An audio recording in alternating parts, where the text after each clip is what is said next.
Today's Tuesday, July 10th. It's news for neats, stuff that matters. I don't know. Well, some of it's stuff. Wendell's getting ready to go on a trip. We're recording this on a Saturday. Isn't that weird? It is weird. It's like the end of day Saturday. It's not like anybody ever releases important news on a Sunday.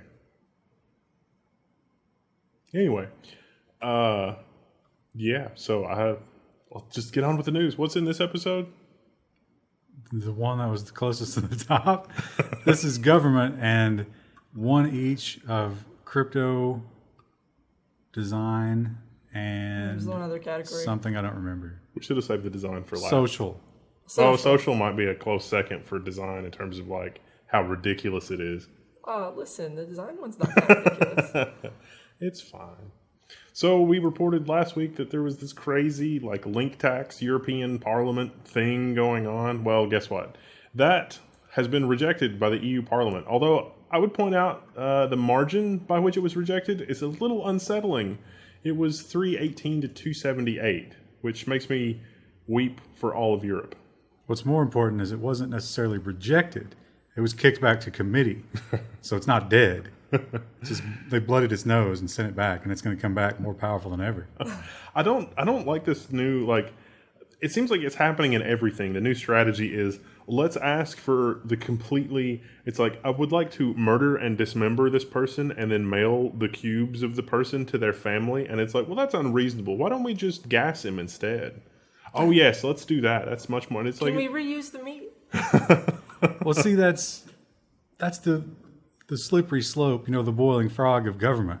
We've been compromising on gun control for 30 years. It seems like every time we compromise, they just keep coming back. they just take another, they're coming for the internet now, and the compromises on the internet are making me upset. It's giving me blood pressure problems. This is not good. Oh, yeah. I was surprised how many musicians were backing this bill. I mean, Yeah. I wasn't surprised, but I was a little bit. It's like Paul McCartney, Annie Lennox, who did the music for Return of the King. You look back at the 60s and the Beatles, and like they were all counterculture. They're the coolest things in the world. You live long enough, you become the garbage that you preached against. You think maybe it's like 60 years of Paul McCartney being told by his record label that the reason he's not making any money is not because they're taking it all, but because people are stealing his stuff? Well, first of all, he's making a lot of money. Yeah. He can only afford 3 vacation homes this year. How much of that's thanks to Warren Buffett, though? Aren't they friends? How deep does this rabbit hole go? Well, they wouldn't be friends if he wasn't making all that money. We also have a follow-up from California. Yeah, remember Santiago? Was that his name? Santiago? Santiago. It was Santiago, and the other guy was Wiener. Oh, yeah. I giggled the whole time reading the article because I'm 12. Net neutrality makes a comeback in California. So it's almost back to its original configuration, but not quite. There's still some language in there that was more strict than the FCC rules, but that's been removed, and it's still removed. Also, this is still underway, as of the article at least. They're like, we're still negotiating, but it's all good because we agree on the main points.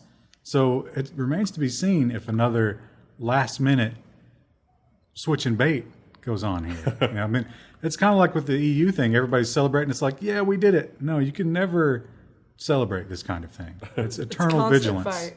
Also, I would call attention to the zero rating thing. It says, this kind of abusive, anti-competitive zero rating, which leads to lower data caps for everyone, would be prohibited, while zero rating plans that don't harm consumers are not banned. So, who decides? yeah. Whoever has the most money, as usual. Basically, yeah. Well, I mean, there is already case law on the books that when somebody was streaming Netflix and AT&T offered the same show, the guy ran up a huge data bill streaming it from Netflix, and the judge ruled you can charge him for whatever AT&T charges for their streaming TV service, but just because he watches it on Netflix, the data isn't different. So hopefully that comes back. I mean, that's a U.S. thing.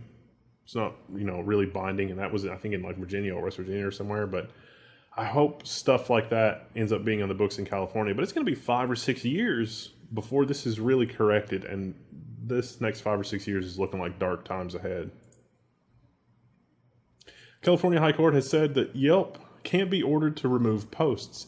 This is the latest in a series of rulings where an attorney had an unfavorable review on Yelp, and they sued to take it down, and they won.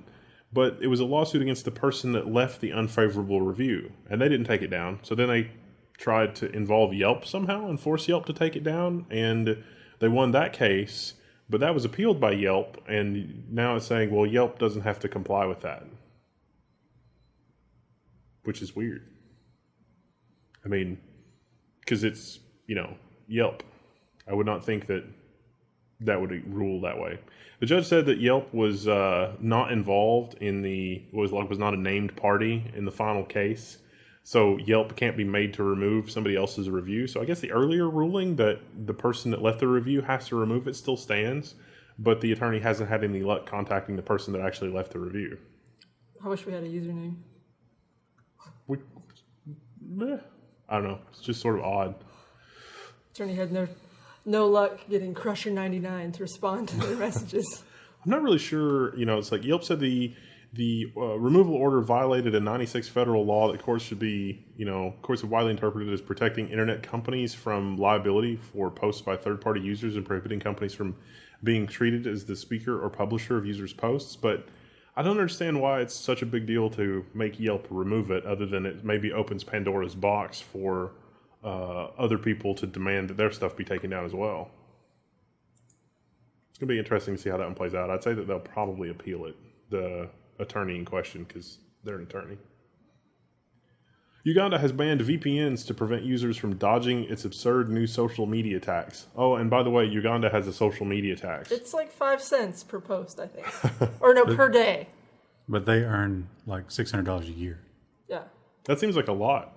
Yeah. Well, and if you're just checking, your messages every day, that's kind of annoying to have to pay that. The description about how Uganda would enforce this was like, ISPs will tell us if you're using Facebook or Twitter or whatever. And it's like, what? And they did. There's screenshots of, it's like, hey, you must pay this tax. Here's your options. There it is. Here's how you can pay the tax that you have to pay right now. That seems like that would silence dissent and be terrible. It's almost like that's what it was designed to do. Abusing the law to silence dissent and freedom? No, say it isn't so. Oh, there's going to be a lot of stories about that in this episode, probably, maybe, possibly. I don't think it's this one, but maybe.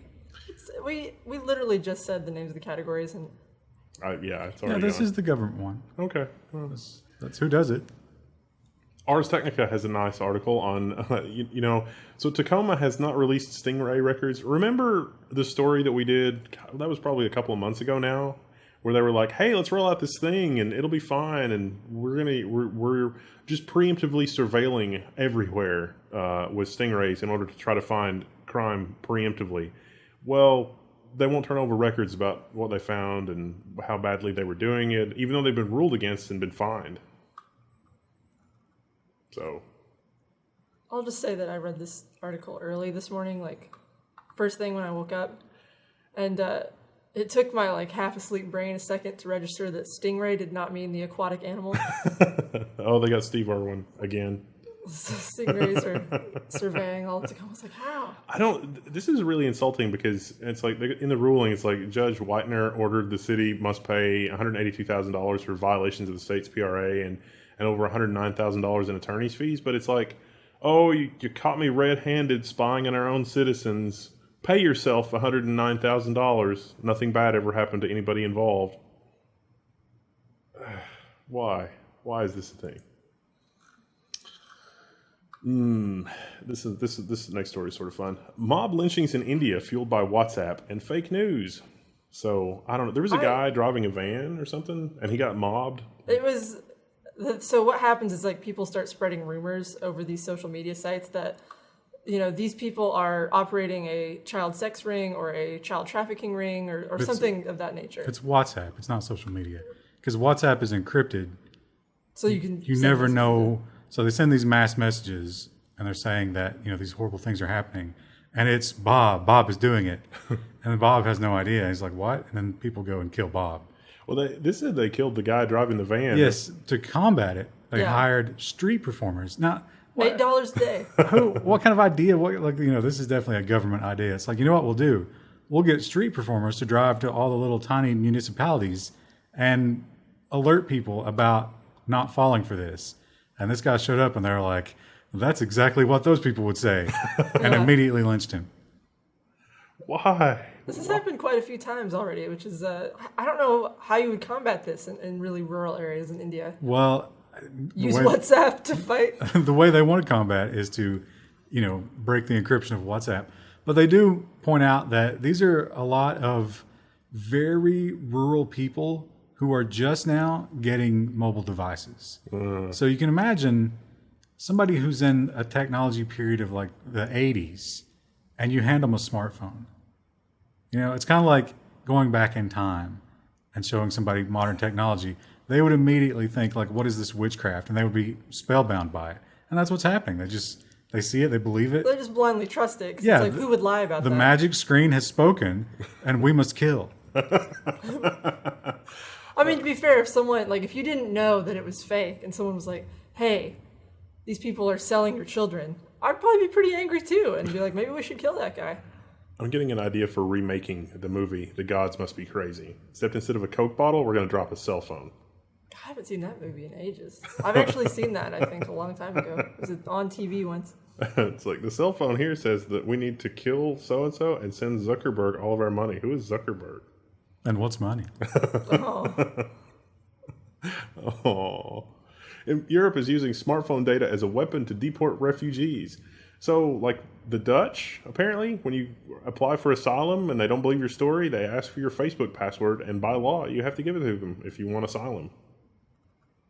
This is a weird article because this kind of points out this weird dichotomy that we live in, where people breaking the law to immigrate are the victims.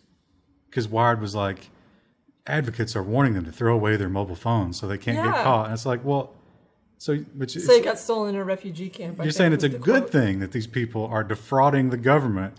And the one guy they talk about, so there's a rule in the EU, whatever country you step foot on first, that's your asylum country.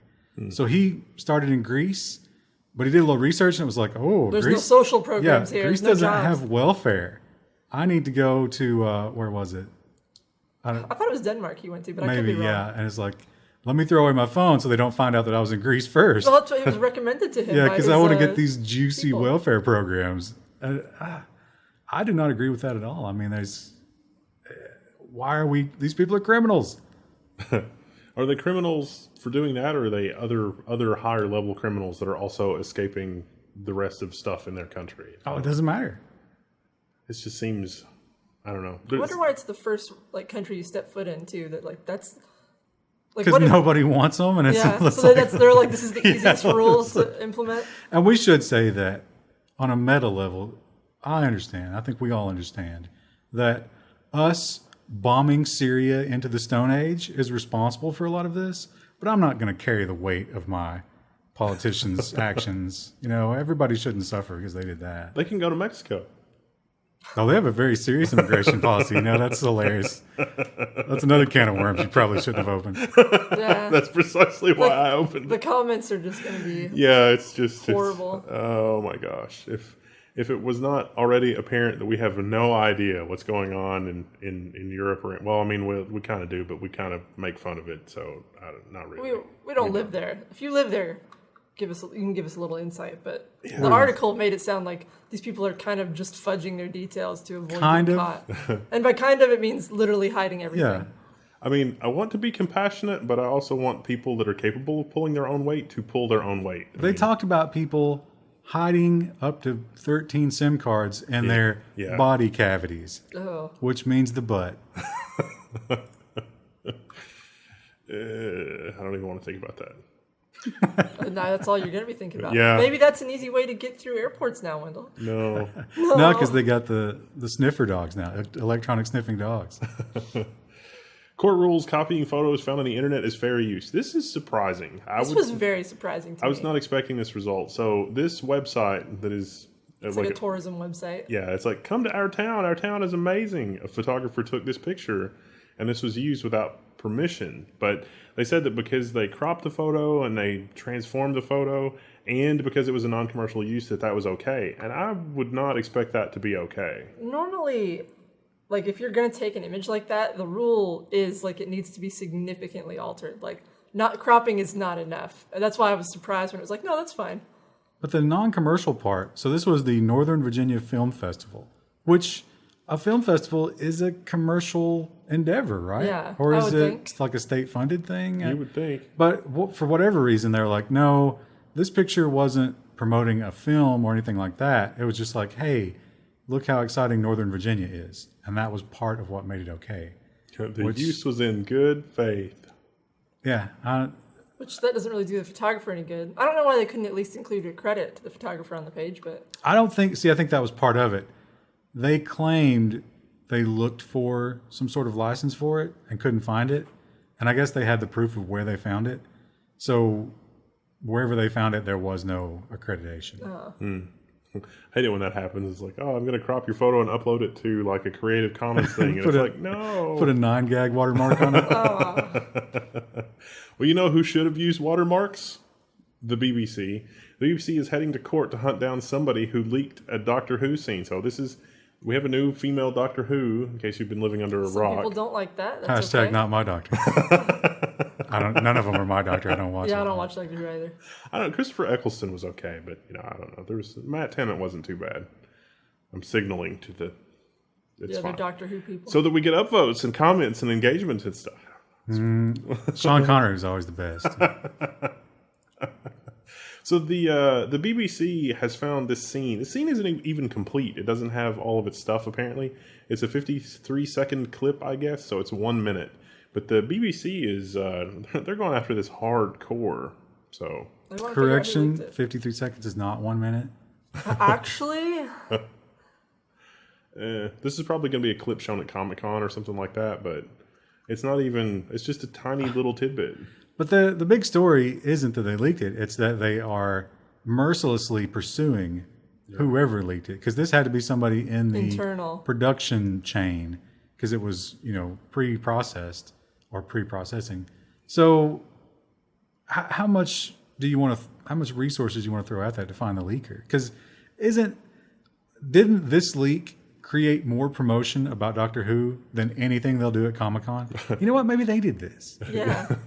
I wouldn't have known anything about this if they hadn't leaked it. So. You guys didn't know there was a female doctor, most of you. Oh, we Oh, I covered that doubt before. that, yeah. Yeah, that was a big deal. They don't watch the news.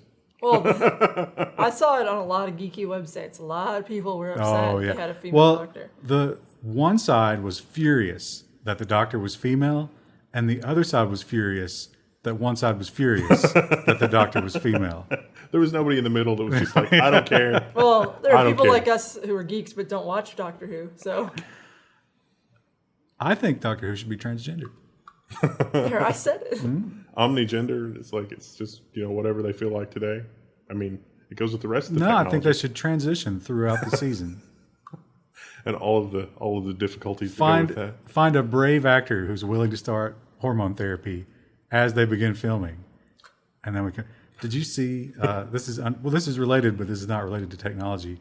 They're doing a movie about I think it was a woman who transgendered into a man, like not, just acted as a man, appeared as a man to the world. And if you look at the pictures, it's not a beautiful person. And they're making a movie about that. And guess who's going to play a very odd-looking woman-to-man transgender person? Theranos girl. What? Scarlett Johansson. Scarlett Johansson. Because when I look at Scarlett extremely Johansson, I think, hey, that's some sexual ambiguity. Can't tell if that's a boy or a girl. Well, maybe she'll pull a Charlize Theron, like when she did Monster. She'll shave off her eyebrows and fully But devote herself to even the role. as hard as they worked to ugly her up, she was still Charlize Theron. Yeah. Oh, there's so much flame in the comments now. It's amazing. I'll take it one further. I'll anger even more of our audience. Charlize Theron is my favorite African American. I was going to say I really like her as an actress, but That might be the title of this episode. Also, wouldn't she just be African? Well, she lives here now. Oh, I guess. She's got citizenship. She's a literal African American. Someone give us the legalities of that. Oh, Lord. Our Patreon is at patreon.com/level1. Companies must let customers cancel subscriptions online, a new California law says. So if you sign up online, you've got to be able to cancel online. And this stems from things like people signing up for the newspapers, looking at you, New York Times, and not being able to cancel without calling somebody. I am so excited. I mean, I guess this doesn't affect you to me, but I'm excited because screw the people who make it so hard to unsubscribe. Yeah, that's a whole like that whole retaining thing. There are people, and their whole job is to retain you, and they get paid based on how many people they retain. So they will go to the ends of the earth to stop you from canceling. The story that they talked, or the tweet that they referenced in this story, was a woman who was trying to unsubscribe from the New York Times, and she called once and was on hold for like 10 or 15 minutes. And then she told the guy, hey, I just want to unsubscribe. And he was like, oh, he was doing the whole retainer thing. And then when she says, like, no, I really want to unsubscribe, he just hung up on her. Because that would be a mark against him. Yeah. It's hilarious. Well, at least people in California won't have to deal with it anymore. This is one of the few times I, without any reservation, agree with California. Well, it's going to be more complicated than that because the New York Times is not in California. And so will this apply to California residents? Yes, because you can sign up in California on the New York Times website. So will it apply to everybody? Because it would actually be more work for the New York Times to figure that out and still punish the people that are outside of California. No, because they got your details on file. So when you call in, they identify you. Well, no, I'm saying it's like, if you, like, are you saying that they're going to build the cancel online feature and then block anybody outside of California from using it? Because presumably they haven't built it. They're going to you have to log in to cancel. Okay. So it won't matter where you are. They're going to know. Could you change your address to a place in California and then cancel? That would be hilarious. They're probably like... Someone get a New York Times subscription and test this for us. No, they'll set up a system where it's like, oh, you want to change your delivery address? We're going to send you a postcard. And you have to go on the website and put in the code that's on the postcard to confirm that you actually live in California. Like Google does for like if you own a business. That's so annoying. They also do that. My dad forgets his Google password so often, and there's no amount of recovery that they can help him with. He's had to get postcards twice. Oh. I've had a few clients like that. It's rough. Well, I'm sure that we'll be reporting on more adventures in canceling the New York Times subscription as time wears on. Now, this one isn't interesting. Remember all of the congressional testimony about Facebook and Zuckerberg and all that? Facebook is a publisher. In public, it says no. And in the congressional hearings, it said no. But in this lawsuit, it says yes, that it is actually a publisher because it's trying to hide behind some legal protections that are afforded to publishers. I think this is more... They're publisher fluid, is what you would call this. Because any given day, whatever's more convenient to them, that's their publisher status. The mind reels at the mental gymnastics one has to do to try to support this kind of thing. But that's not mental gymnastics. It's just how much money are you willing to pay to be able to have the benefits of both. Well, this goes back to this constant argument, and I think it's a pretty good argument because there's a lot to it in terms of are these platforms neutral? Like the whole Twitter argument. Like, if Twitter's neutral, then can they ban white supremacists? Because that's taking a stance. And if they're not neutral, then can they claim that they're neutral? Is that illegal? Is that false advertising? Or if they're going to filter content of one kind or another, are they ultimately responsible when they fail in doing that? Which, in this lawsuit, that's what Facebook is saying, that they are allowed to do that because they are a publisher. So we have editorial control because we publish, and it's like, It also seems like it's dangerous for an open, like if they're touting themselves as a platform for public discourse, then they could surreptitiously shape that discourse, which is perhaps a problem. Could or actively have been caught doing. We're asked to explain that in front of Congress, and Congress was like, I don't know, man. Yeah, that was really sad. There's going to be a callback to that in probably in a later episode, so that's going to be exciting. The German police are accused of carrying out some pretty stupid raids. This article is very impartial, but it was a joy to read. Well, I mean, you got to agree with them, though, don't you? So it turns out that the German police have been raiding people as a form of harassment. This was It's a nonprofit. It's a nonprofit. So it's a twisted thing here. It's a nonprofit that gives money to other organizations, one of which hosted Tor exit nodes, I guess, or something like that. And then something happened through that, and they're trying to identify somebody. So they're going after the parent organization that gave them some money, and they took everybody's technology, everything. Yeah. All of the passwords and encryption keys. Timmy's Minecraft password. They brought in those electronic sniffing German shepherds. It goes even farther. I mean, this organization in Germany, there's a really old organization in Germany called the Chaos Computer Club. They were affected. All of their stuff was taken as well in a subsequent raid. And have you ever heard of the Tails Linux distribution? It's the amnesiac Linux something.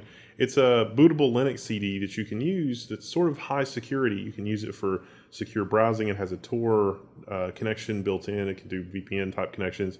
It's a really awesome way for you to securely use, another computer somewhere else. You can boot from CD, do whatever, and there's no trace of anything. There's no forensic anything on that computer. And so a lot of people have financially supported the Tails project. Well, as a result of this raid, if you have ever supported the Tails project, the police have your information. Including the German police. Yeah, your bank, whatever you use to transfer the money, they've got those records. Now, the best part about this story is one of these recipients of this money, one of the places was like one of those hacker space, that bullshit. They were whiteboarding some stuff, which, was some kind of algorithm, and they were doing some chemistry type stuff, so they had some chemicals on the table. They were etching circuit boards, according to the article. The cops came in and they were like, hassling them. And you get a feeling those guys gave them some lip. And they were like, oh, I guess you're making bombs. They arrested everybody. Yeah. That is definitely harassment. That is just not an excuse for, Germany, you should be better than that, Germany. This is not even a thing. Pro tip, if you're the German police, maybe have a lighter hand when it comes to this kind of thing. I read the story and I was like, man, is this story based in America? I would have thought so if not for all the names. Is that a pro amnesty tip or pro, I don't know, like a pro humanitarian tip? Pro dictatorship. Do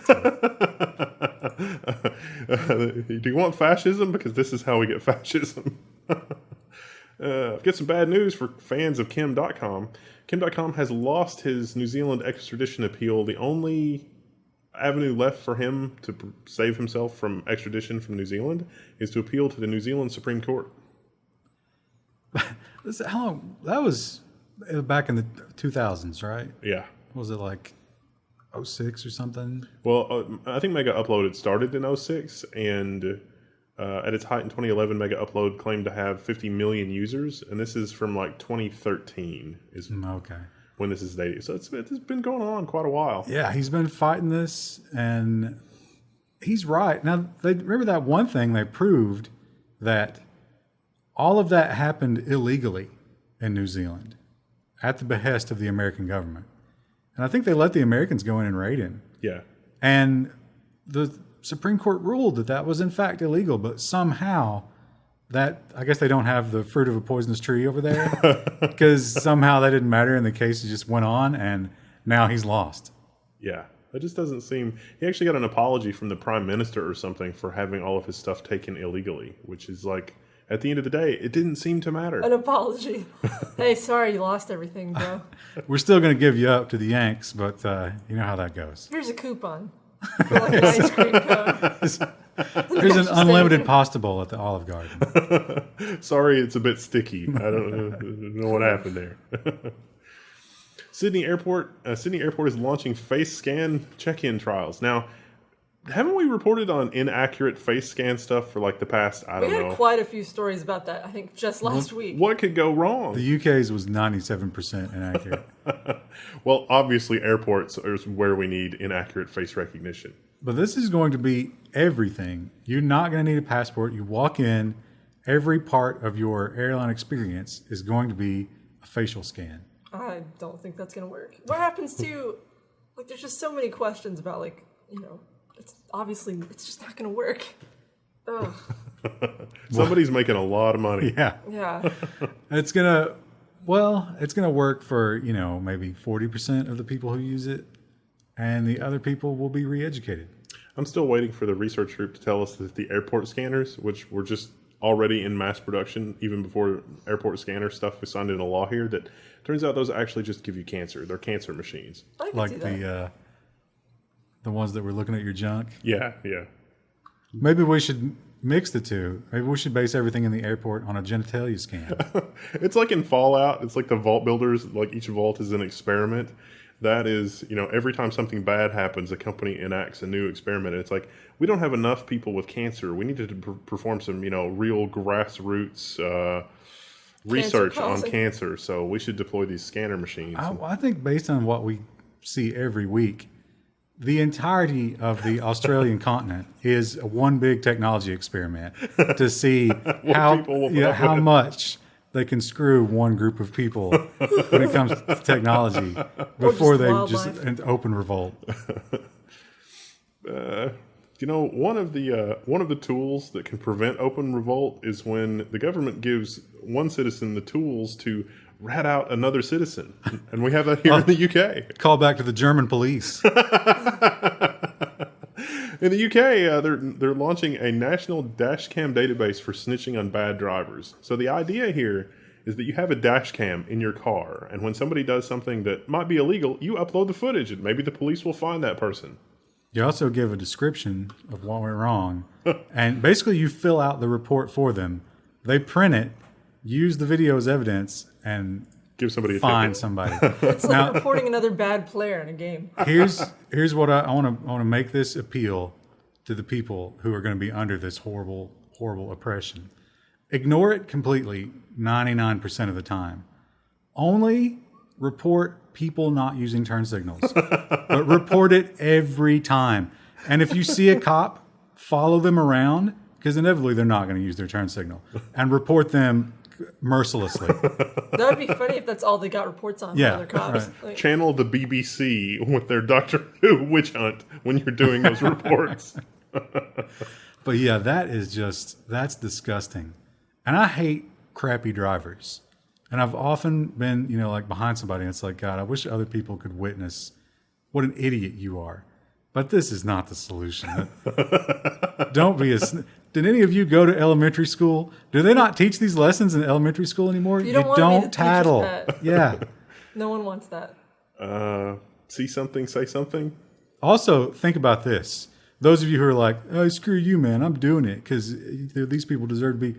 That's going to get leaked. Who turned who in is going to get leaked.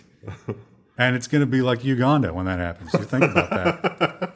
There's going to be stabbings in the streets, except they don't have guns and they don't actually have knives in London. So they don't even have potato peelers. Some guy was sentenced for the potato peeler. He was carrying a potato peeler around, and he was like, he had an IQ of like 93 or something, and he didn't understand that a potato peeler was something you're not supposed to have. Well, that's just going to make it more painful when they come at you with the cheese graters. when you get in that slap fight. You know who else we've been after with the cheese graters? ZTE. We have completely graded away its CEO and its entire leadership team. So I can't believe we've gotten away with this. I can't believe we've gotten away with this either. We seriously used to like, Trump was like, no, we're banning ZTE. And then he's like, okay, it's okay. We reached a deal. And then Congress was like, wait a minute, what are we doing? And so now the resolution is that its entire leadership team is going to be replaced with probably an even worse leadership team. And they've already got the oversight team who rules over all of them. But this story does not make any sense. It doesn't make any sense. They voted. This is like Senate versus House. I don't remember which one voted, but the other one, they snuck it into that spending bill, and the spending bill still has not completely passed. And the version that's in the other arm does not have this in it, so it could still go through. That Trump's resolution might stand. So what you're saying is that we should not be the least bit outraged or surprised when Putin demands a new board of directors at Google? That might not be too bad, really. I think Putin would clear out some of that SJW nonsense from Silicon Valley real quick. But who knows what he'd replace it with? Well, it's pure corruption, but manly corruption. And lily white. Bear wrestling corruption.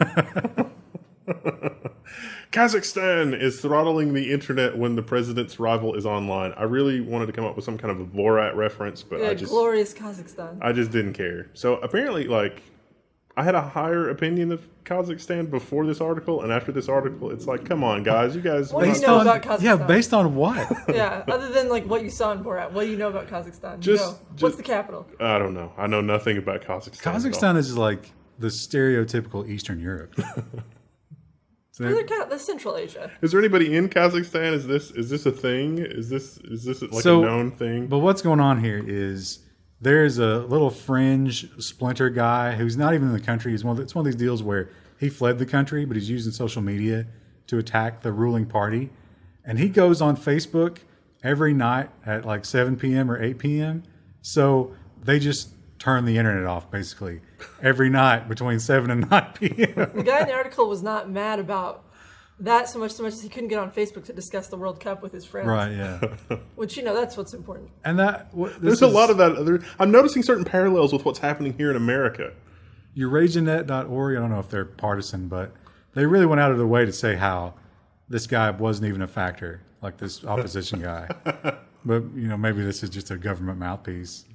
But the government seems worried if they're doing that. That just seems crazy. Well, maybe this is fake news. It's probably projection. They're like, oh, God, we are corrupt. Shut him up. The other side's more corrupt. Speaking of news organizations running weird articles that are uncharacteristic for the kind of news articles that those news organizations run, CNBC is telling us that it's real, it's coming, it's a matter of time. The Missile Defense Agency director on hypersonic weapons, because hypersonic weapons apparently travel in erratic ways and can move really fast, so they're hard to track. And like 4 or 5 times the speed of sound. It's only a matter of time before America's enemies have these weapons, and Putin's already testing them. They're not editorializing this. This is literally what the DoD is telling them. They're like, oh, Jesus Christ, tell the world about the hypersonic weapons. And they're just like, okay, copy, paste. But more importantly, it's the Russians. The Russians have got them. Hilariously, they tested one publicly and it went right into the ocean. But the idea of the danger of vaguely North Korean these hypersonic weapons, the reason they're so dangerous is because the missile shields cannot catch them. Yeah. Like by the time you see them coming, it's too late. Yeah.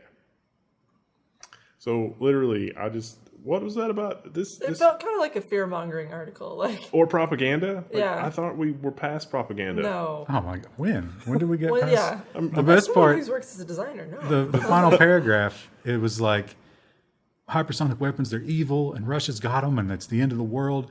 And the DoD will not comment on our own development of hypersonic weapons. Well, why would they?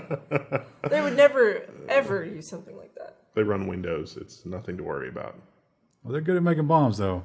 You can't take that away from them. You ever read about those thermobaric missiles?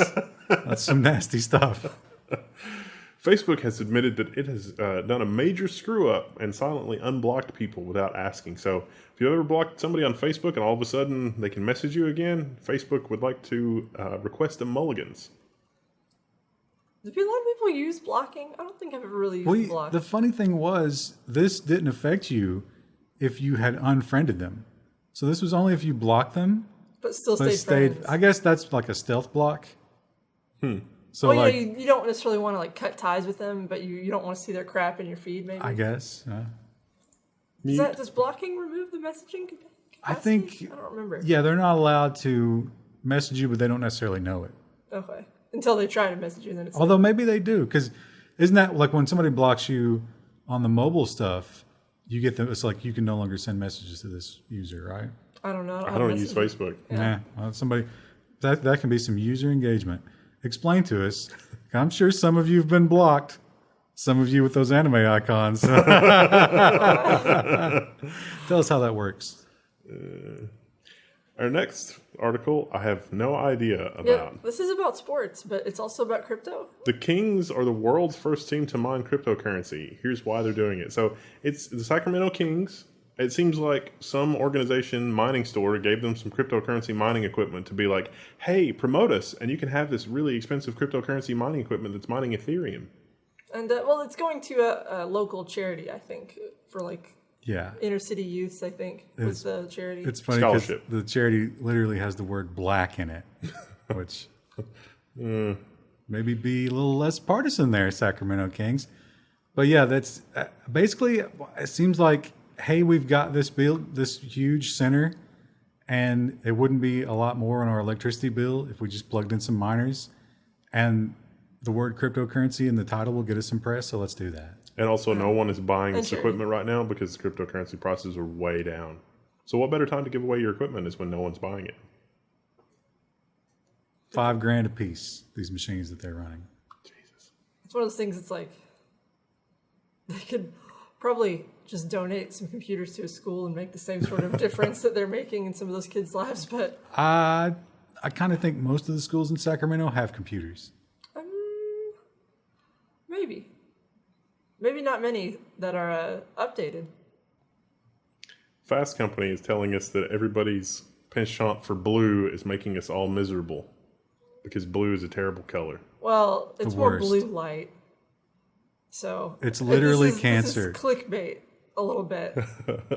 Talking about how UX controls tend to be, like in newer stuff, they're all blue, and that keeps you awake at night, which is not great. Well, but also... before the RGB craze, most of the fan lights and case lights, blue was the hot color for that too. Yeah, but then they talk about like how military applications they tend to use orange because it's less stark at night and things like that. Or red. Yeah, or red. Interesting fact, the reason we use blue on our channel is because literally almost every competitor tech YouTube channel is either red or orange. Team blue. Team blue. Team blue. Well, we just picked blue because, I didn't think you guys would like purple or pink. And I love yellow, but yellow's a pretty polarizing color. You're a little heavy-handed on the purple and pink. I like purple and pink personally, but... I remember the time you wigged out when the light behind us was not purple. Well, I didn't wig out. But it looks better because it adds contrast to the set. We'll see you in the next one. Bye. It is Tuesday. Well, not Tuesday. Wednesday. The 11th. The 11th. Yesterday was Tuesday. Today's Wednesday. I don't even know what's going on.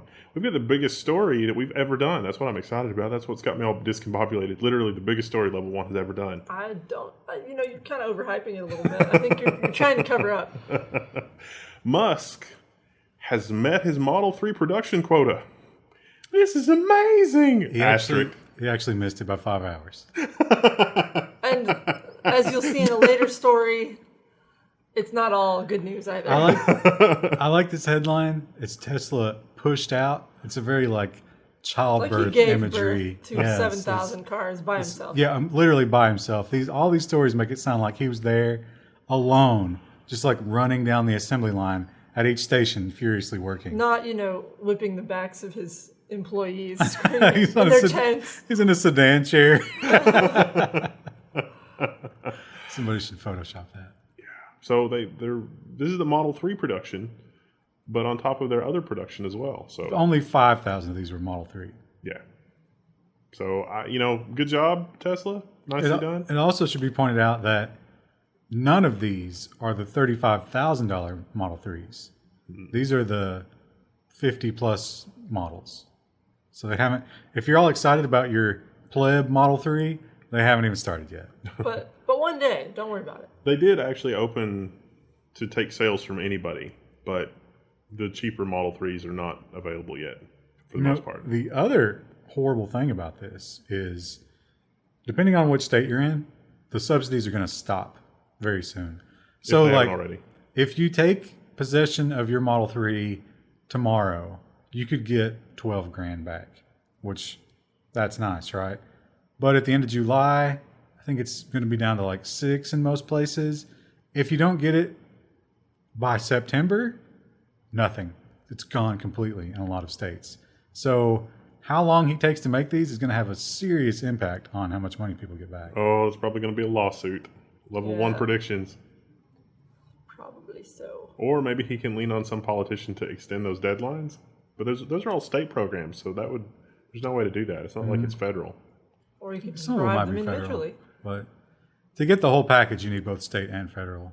I feel like this is that terrible movie from the 80s where they had this impossible production quota, and then the guy was like, I'm going to drive away one of these cars, and it's going to be great, and the rear differential was not actually attached. You mean like if the brakes were to fail? Yeah, well, that's what's happening, maybe. Well, there's been no failures. Let's not report falsely. A couple of them have caught on fire. But yes. Defo. But for all these new batch, apparently to get them out on time, they haven't been testing the brakes on all of them. They do say that they test the brakes later in the process and that the brake check was redundant. But if it was redundant and you've been pressed to get these cars out all along, why were you doing it? Doo-dee-doo. If only we could ask the leader of engineering, which is another thing that's coming. Because, oh my gosh, look at that. Tesla's engineering chief, Doug Field, departs the company for good. Now, he'd actually been on leave for a while, but he's now gone forever. Probably just using up his vacation time because he's like, I am sick of this crap. Well, yeah. A lot of people believe that he wanted out and Musk was like, listen, just take some time. And then he started looking at all these headlines and like, he knows what's actually happening. He was He's like, watching the Level 1 news and he's just rocking back and forth. You know what? I don't want to go to federal prison, so I'm going to go ahead and quit. Implying that anything going on at Tesla would send anybody to federal prison. That's worthy of a downvote in and of itself. It's bait, chat. Didn't they also stop doing a bunch of welds? There's like 350 welds that they're not doing on the frame and the body there of was the some Model report 3. about that. I mean, they're definitely, some would say streamlining, others would say cutting corners. So now, when your Tesla, when it bursts into flame, it doesn't just burst into flame, it explodes into flame. Just but it throws you clear of the car, so you won't burn alive. It's a safety feature. Yeah, really. which is great. Because I'm just going to go on record and say that even despite these shortcomings, these are like any problems that you may experience are really just the early adopter tax. Tesla is obviously the future, and we need to just not worry about these little details like product safety or brakes or whatever. And if the brakes don't work, well, I mean, that's just the price of new technology. That's the price of progress. I mean, it is a little bit of price of technology, but it's also like, I'd rather not die adopting your supposedly safe car. See, here's the thing. When your flesh is melting off of your bones from a lithium fire, you can think that's like the future generations are going to be spared that because of your efforts. Your sacrifice, really. With a gasoline fire, the fumes would have killed you long before the fire consumed your body. Yeah, there's no smoke with the lithium fire, so you can feel every singe. Oh wow, we just. But at least we should definitely be out of anti-Tesla stories, right? Tesla is failing new investigations from OSHA in California because it's building its cars in tents. Which we reported on this previously, and well, of course it's intense. How else are you going to get 5,000 out a week? Oh man! So funny. Here's the let's play the Tesla advocate on this one. The conspiracy theory is, and Musk himself has dabbled in this in his tweets, that the short sellers who have a lot of money are hiring employees to leak things and to make complaints to OSHA in order to try and destroy Tesla. That might not actually be far off the mark because their stock is up like almost 100% since its low earlier this year, I think. Or in the last year, like its 1 year low, it's up a significant amount. Well, here's Shocking. the issue with your wording there, though. It's like you couldn't really hire someone to leak something if there wasn't something to leak. Well, they're exaggerating. OSHA has to investigate anytime there's a complaint. Yeah. So I think you actually could fake it. And also they talk a lot in this article about how parts of the tent structure are not, they give them like temporary licensing for it, but they've not been inspected. So who knows? Saying a strong wind might take out a few One workers. of the things was the sprinkler system. You know, speaking of Lithium. battery fires. Yeah. Do you have to have a more intense sprinkler system than you would normally have? Intense. Because it's, because lithium? I would think that they would have to have, like fire extinguishers. Well, I don't know if the battery goes on. in the tent, right? No one knows what goes on in the I tent. think you do most of the production without the battery. They're just hotboxing in there all day. It's hard to say what's going on. It's a lot of weed to hotbox a tent of that size, let me tell you. But they've done it. But the cool thing is, the giant bong, they just use one of the batteries to light it. They just crash a Tesla into the bong and then Just smash it with a hammer until they get a good flame going. it's just real wild over there. Well, I've got some news about Zuckerberg. All this congressional testimony is really catching up with him. He surpassed Warren Buffett to become the world's third richest person. There's a little bit of a caveat here in that Warren Buffett is old and he stopped caring and he gave away a ton of his money. Oddly enough, to Bill Gates. Oh, yeah, well, that makes sense. Because Bill Gates has been doing philanthropic stuff. Yeah. So it's like, oh, yeah. So Bill and Warren, number one, and the previous number three, are just burning bags full of money. They go to And the that's- Tesla tent. And Yeah, that's how Zuckerberg caught up.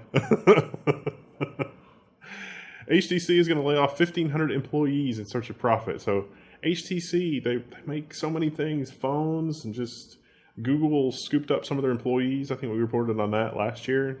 And Make these VR headsets that no one wants. yeah, the HTC Yeah. Vive, is that a thing? Is that still a thing for now, maybe? Well, it seems to be, It's going to go away soon.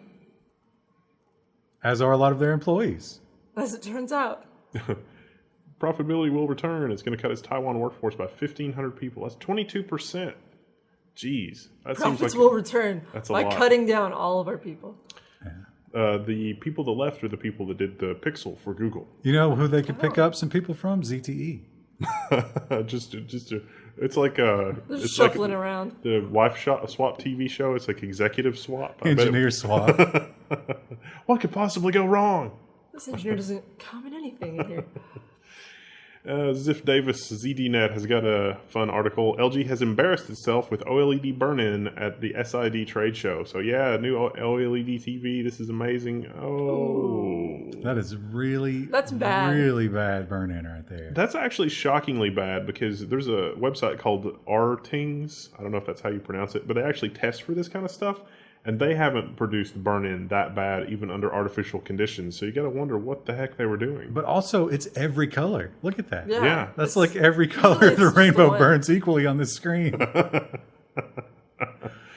Yeah. This is the flagship. They talked about how they had only purchased this TV 60 hours before Yeah. the trade show. So this was brand new. It ran for the entire day.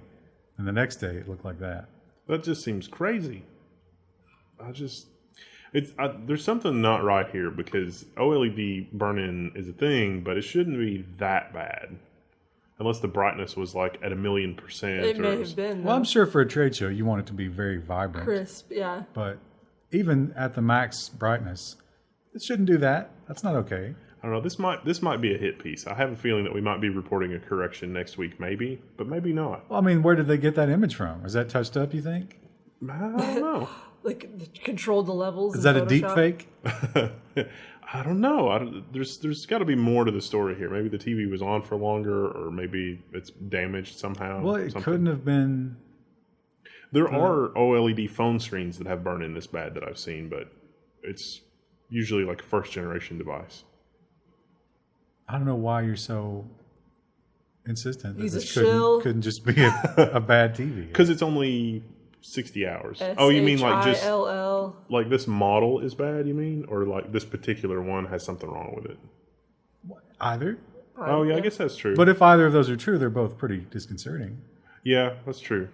It's like, Wouldn't be looking to buy one of those. No. LG going to give you a TV for, every 3 months whenever you've got really severe Every burn-in. 24 hours? Every 60 hours of programming. What if I want to play a lot of video games? Yeah, well, that's might be why they're not selling OLED monitors all that much. Or they're crazy expensive, if they are. The other big news this week is Patreon is suspending adult content creators because of its payment partners. So Patreon has said, we don't care, but Patreon is getting large enough that companies like Visa, who handle their credit cards, are like, you know what, we don't really want to be a part of this. Which seems odd. That does seem odd. Like, because this Visa is there. Are they not okay with like No, like- processing for other things? Like, Yeah, they talk about anything to do with sex. that's They've curious. shut down before. In an unrelated note, the new series from Level 1 Text has been canceled. Adult content could mean cerebral content too. You don't know. That's not what it means. No, it's definitely not. Yeah, they did talk about, though, apparently it only, like, there are people on Patreon who produce adult content, but you're not allowed to display it on Patreon.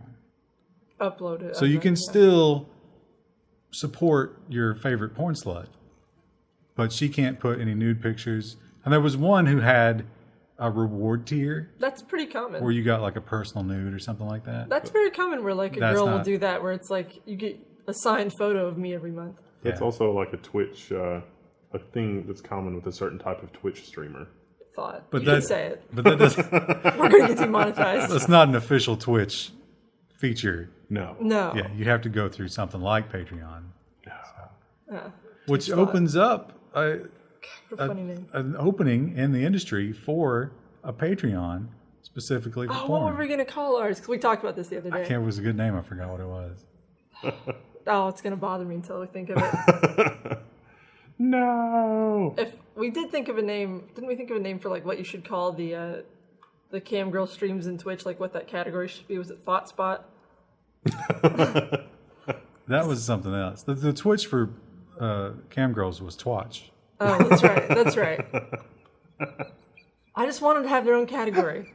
So that way when I'm trying to browse creative streams, I don't see 20 million booby streamers first. That's all I want. Not related.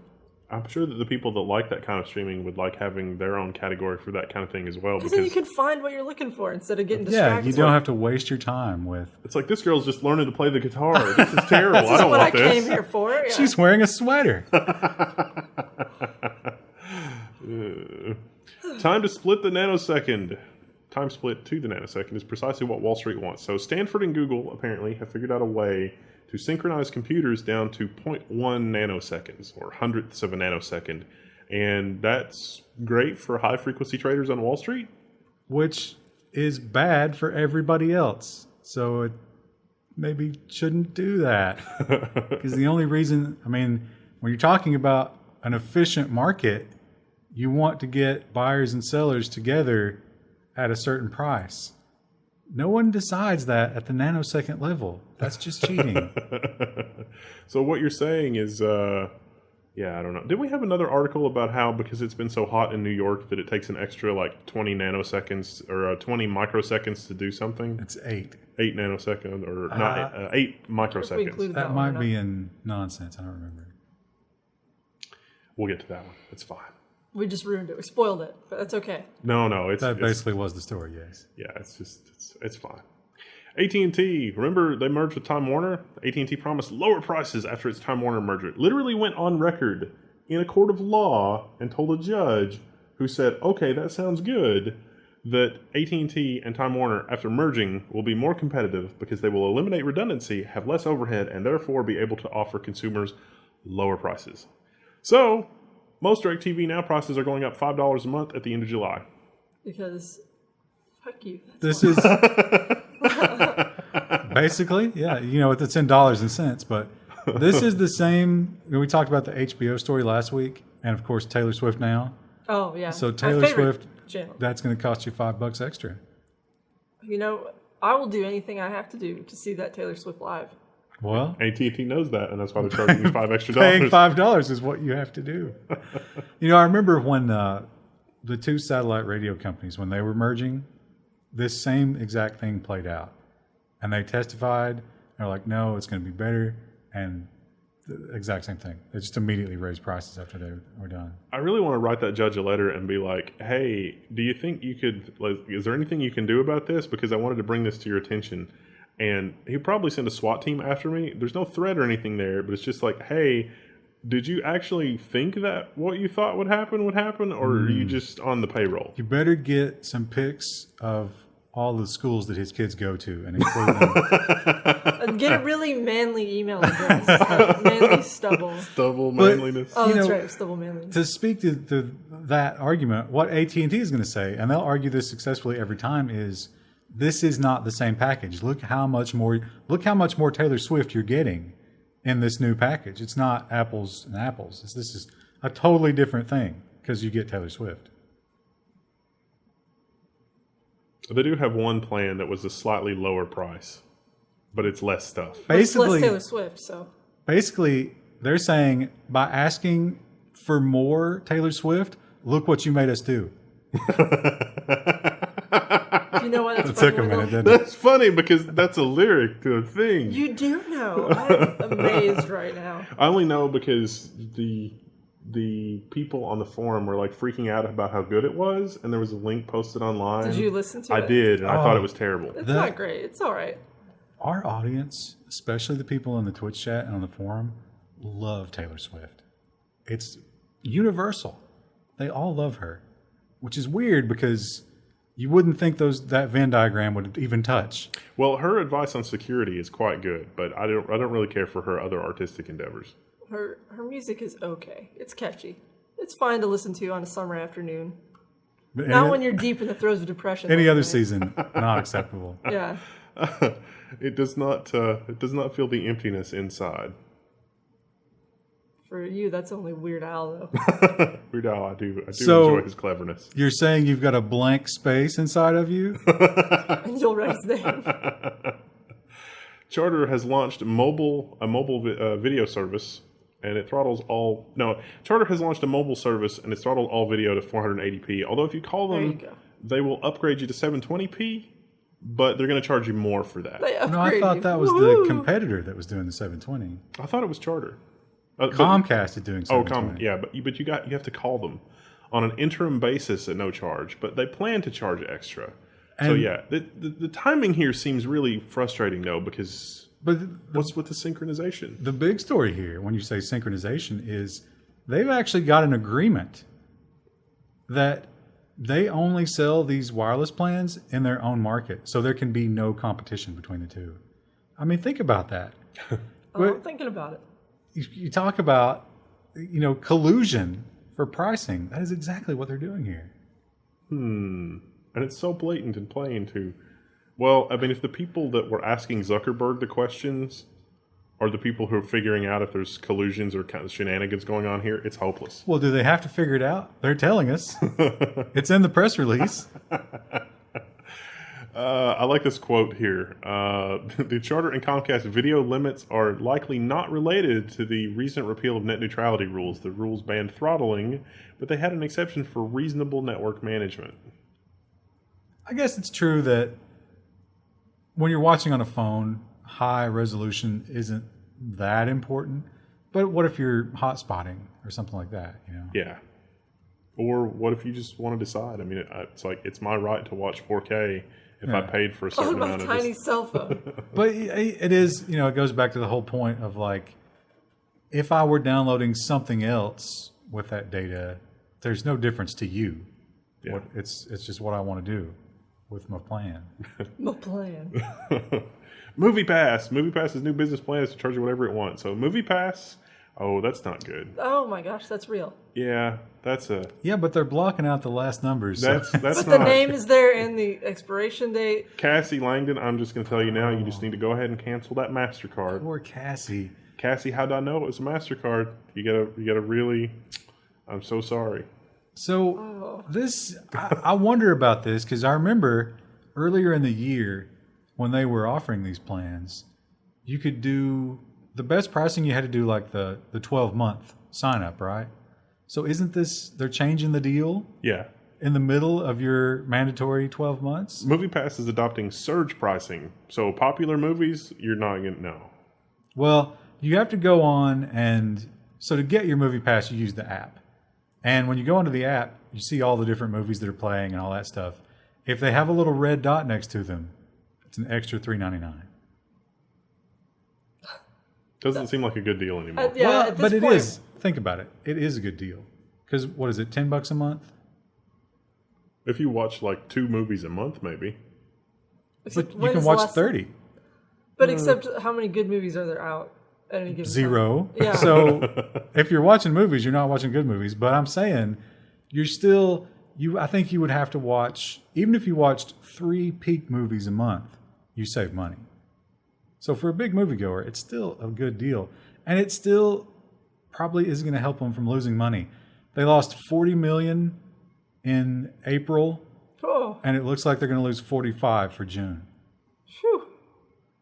That's not a sustainable business model. I'm no economist.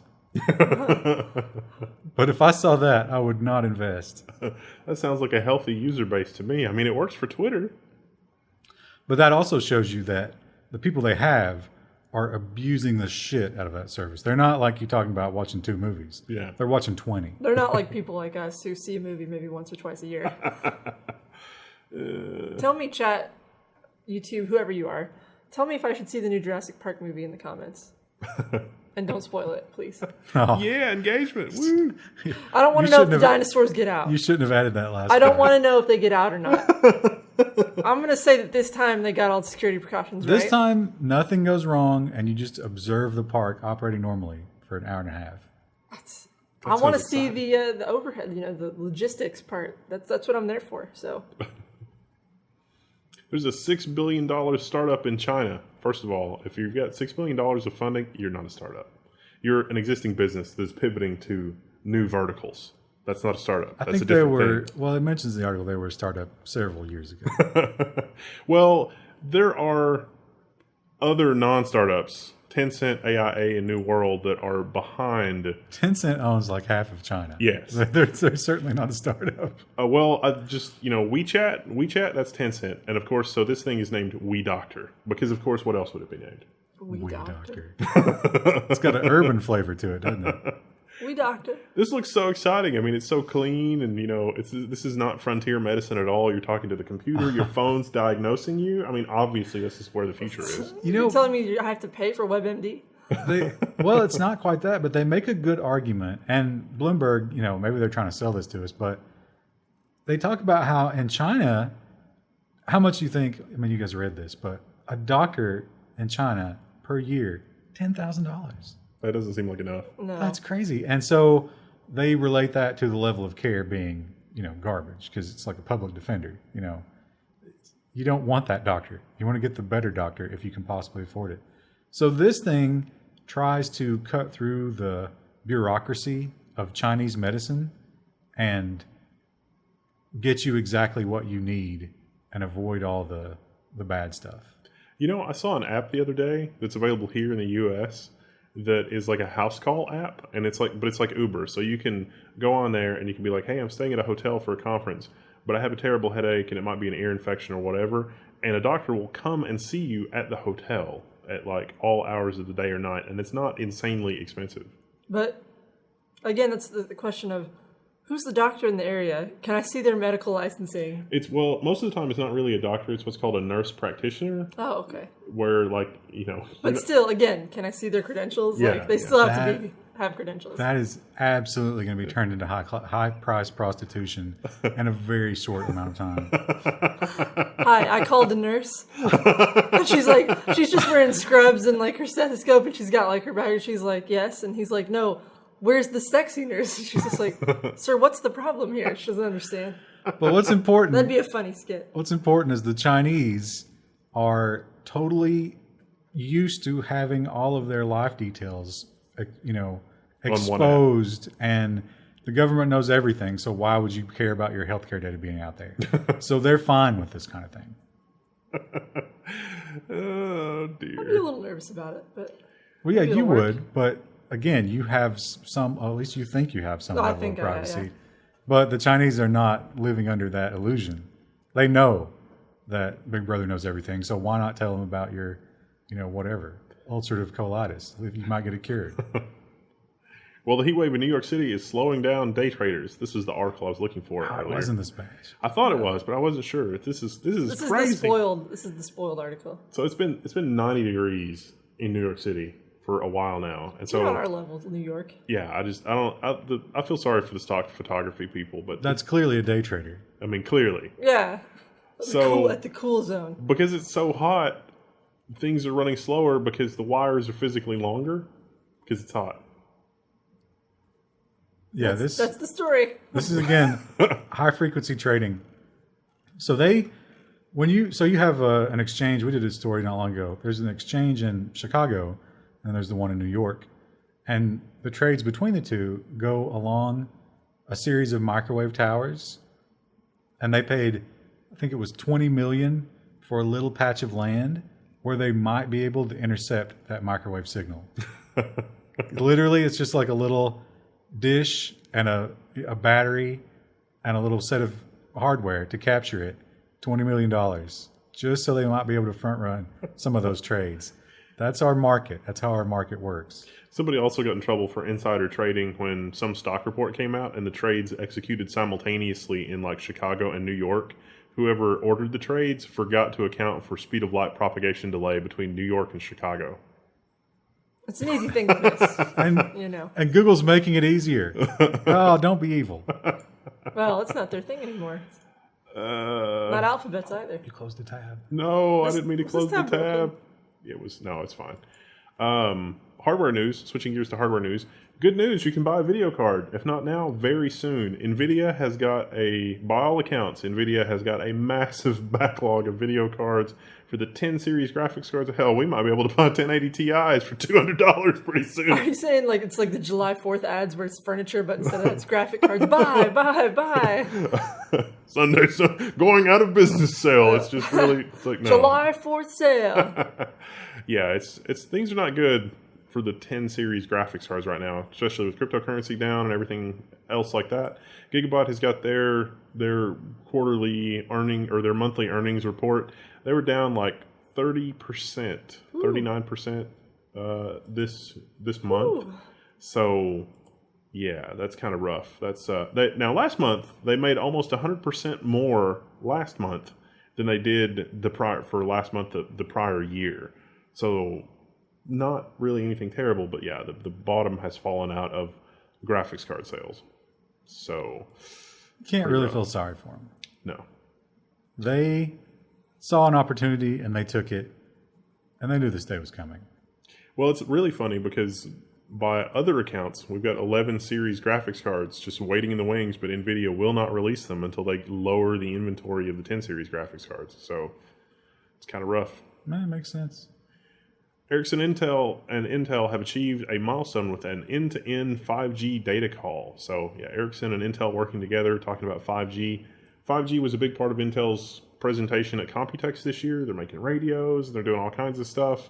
It's really exciting times for Intel in the mobile sector, except... Do you think on that call he was like, Mr. Watson? I would have done that. That would be amazing.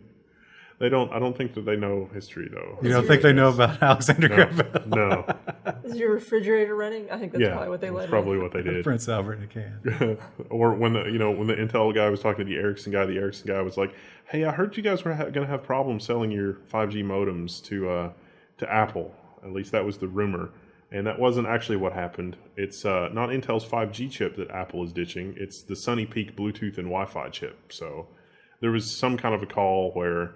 This was sort of a weird story. There was like it was one of those shareholder calls, and the people transcribing the call misunderstood what Sunny Peak was. They thought Sunny Peak was Wi-Fi, Bluetooth, and 5G all combined.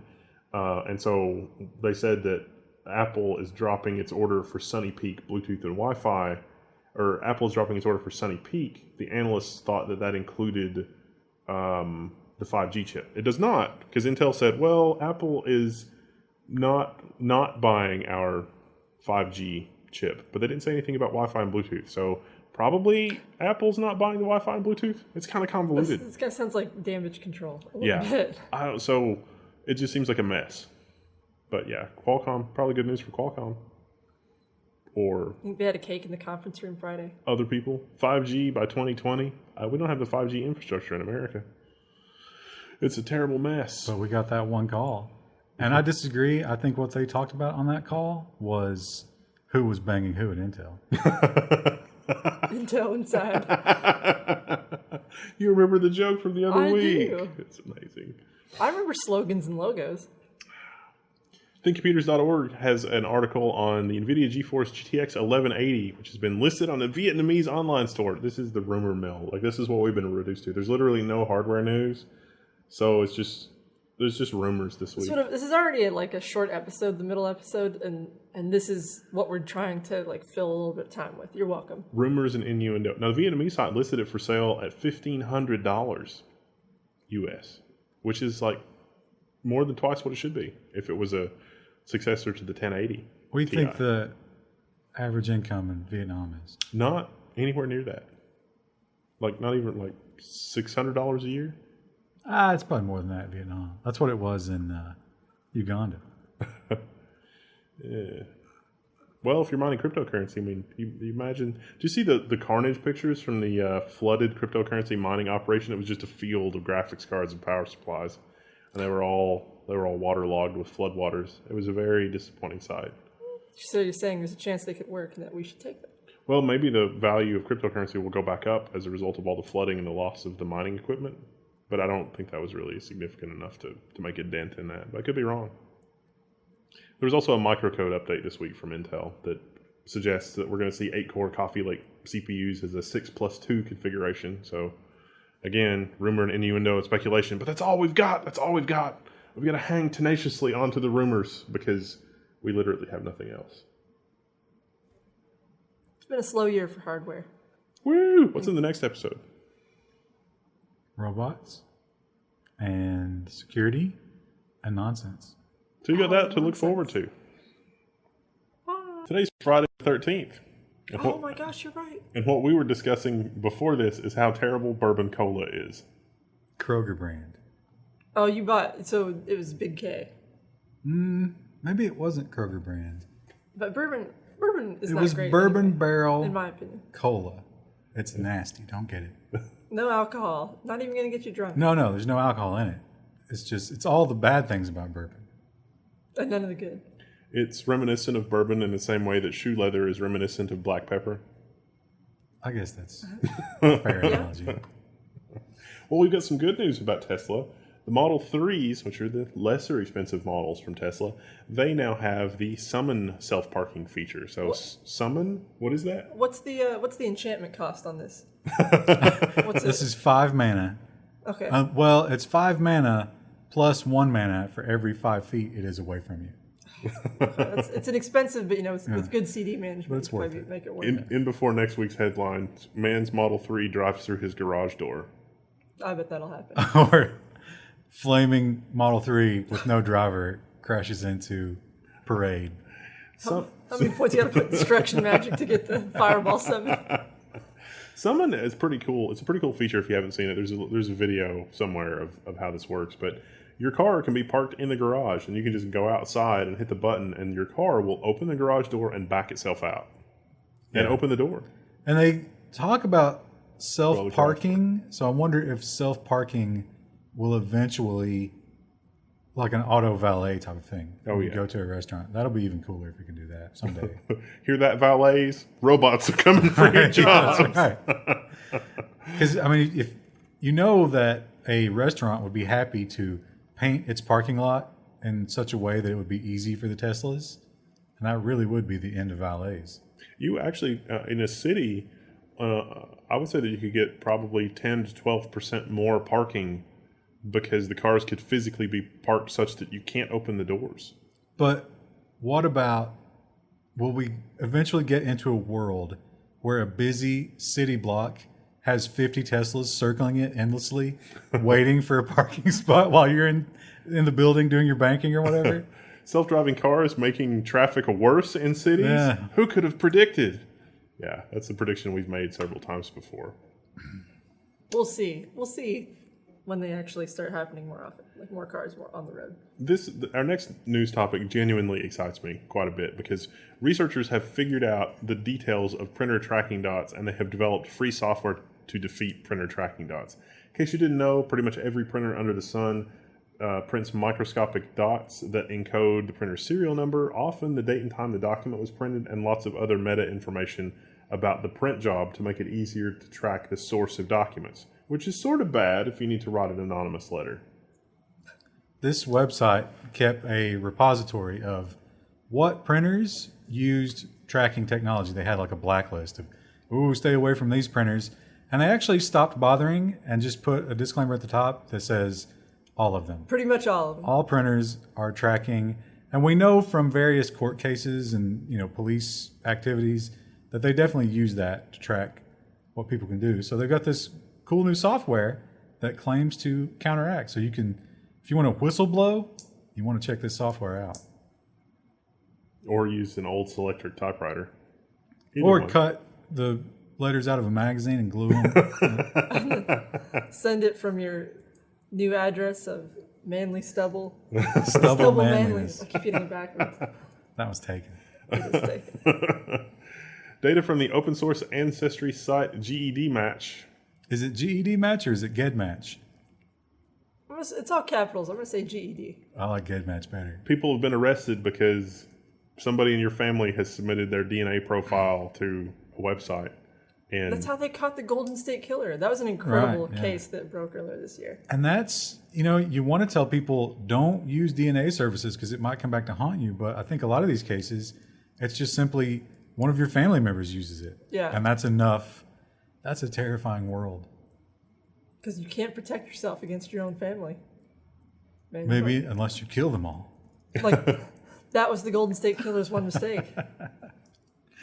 But yeah, this is one of those. GEDmatch doesn't do the DNA analysis, but once you use one of the other ones like Ancestry, they give you whatever it is, and you can upload it to this one. Oh. Yeah. Seems like, it's hard to find a problem with that exactly, but at the same time, how, let's say that you're a police officer that has had a cold case for like 20 years and you find a match in somebody's family. I don't trust that the system is reliable enough that person wanting to just close a cold case won't just take the first vaguely matching DNA that they find. Well, but those two were both cold cases. And one of them, the guy was already in prison, which maybe lends credence to his guilt. I think he was in prison for another murder. Well, they caught me in that one, but they'll never catch me in the other one. I don't know. It might not. Maybe it's not terrible. I don't know. It just seems. I think it's kind of terrible. It's kind of terrible. Yeah. Yeah. How long before this kind of DNA profiling is used for things like parking infractions? China. I was say UK, but As soon as that medical thing gets started up in China, immediately. I was thinking more like bubble gum on the sidewalk. It's like, oh, you're in New York City and somebody left bubble gum on the sidewalk, because I really can't stand bubble gum on the sidewalk. And it's like, should we build a national genetic database and then find somebody for having left bubble gum on the sidewalk? And it's like, I don't know. Bubble gum's biodegradable. Is it? yeah, it'll go away eventually. It turns on into like the black spots. But then how much fun would it be to, get some DNA from somebody that you don't like and then put it in the bubble gum and then leave the bubble gum on purpose? That seems like a lot of work. Or You're overthinking it. $500 fine. What if you're drunk and you stagger over and you piss on the bubble gum? Yeah, that could be a problem. And so you get blamed for the bubble gum when in reality, of course, urinating in public is also a crime. But here's the thing. Here's the scary thing. Here's a prediction, a level 1 prediction. In China, what if everybody with DNA like yours have really terrible social scores? And so they're like, we're not taking a chance. That will happen.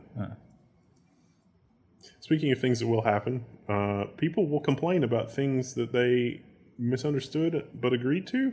Good segue. Google reportedly allows outside app developers to read people's Gmails. But when you install an app for Gmail, it's like, you're going to give this app permission to read and do stuff with your email. And then people are like, oh my God, it can read my email. Well, joke's on them, because my Gmail is like 90% spam letters, so read away. You think it's the whole, the AI is doing marketing with your email. But they said in a lot of cases, it's literally people. And think about how horrible that job is. You think it's all it's all spam and chain forwards. Yeah, you think it's all like sexy emails and drama and stuff. No, most emails just boring. As someone who gets a lot of email, can confirm. Can confirm. Waymo in Arizona. Guess what? They're fully driverless. This story is really exciting, but I can't scroll.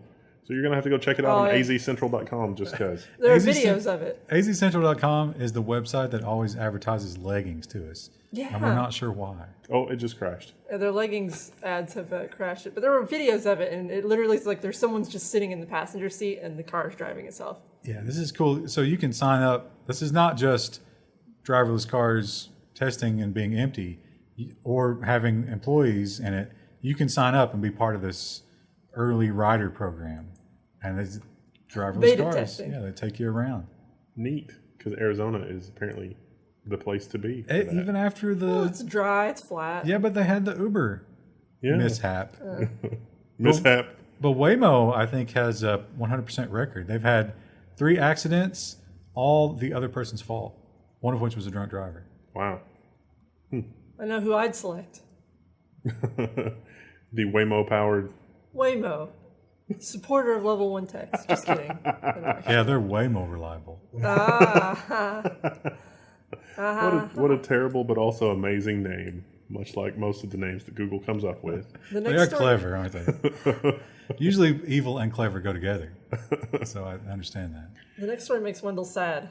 Robots and, this is Business Insider. Robots are replacing waiters and delivering fresh seafood right to people's tables at Alibaba high-tech restaurant in Shanghai. So there's videos of this. You should go watch the videos. Videos and just images showing the whole process. Because they explain it better. But apparently you can be like fish out seafood that you want to eat that goes in a fridge, and then the chef prepares it and sends it back to you via robot.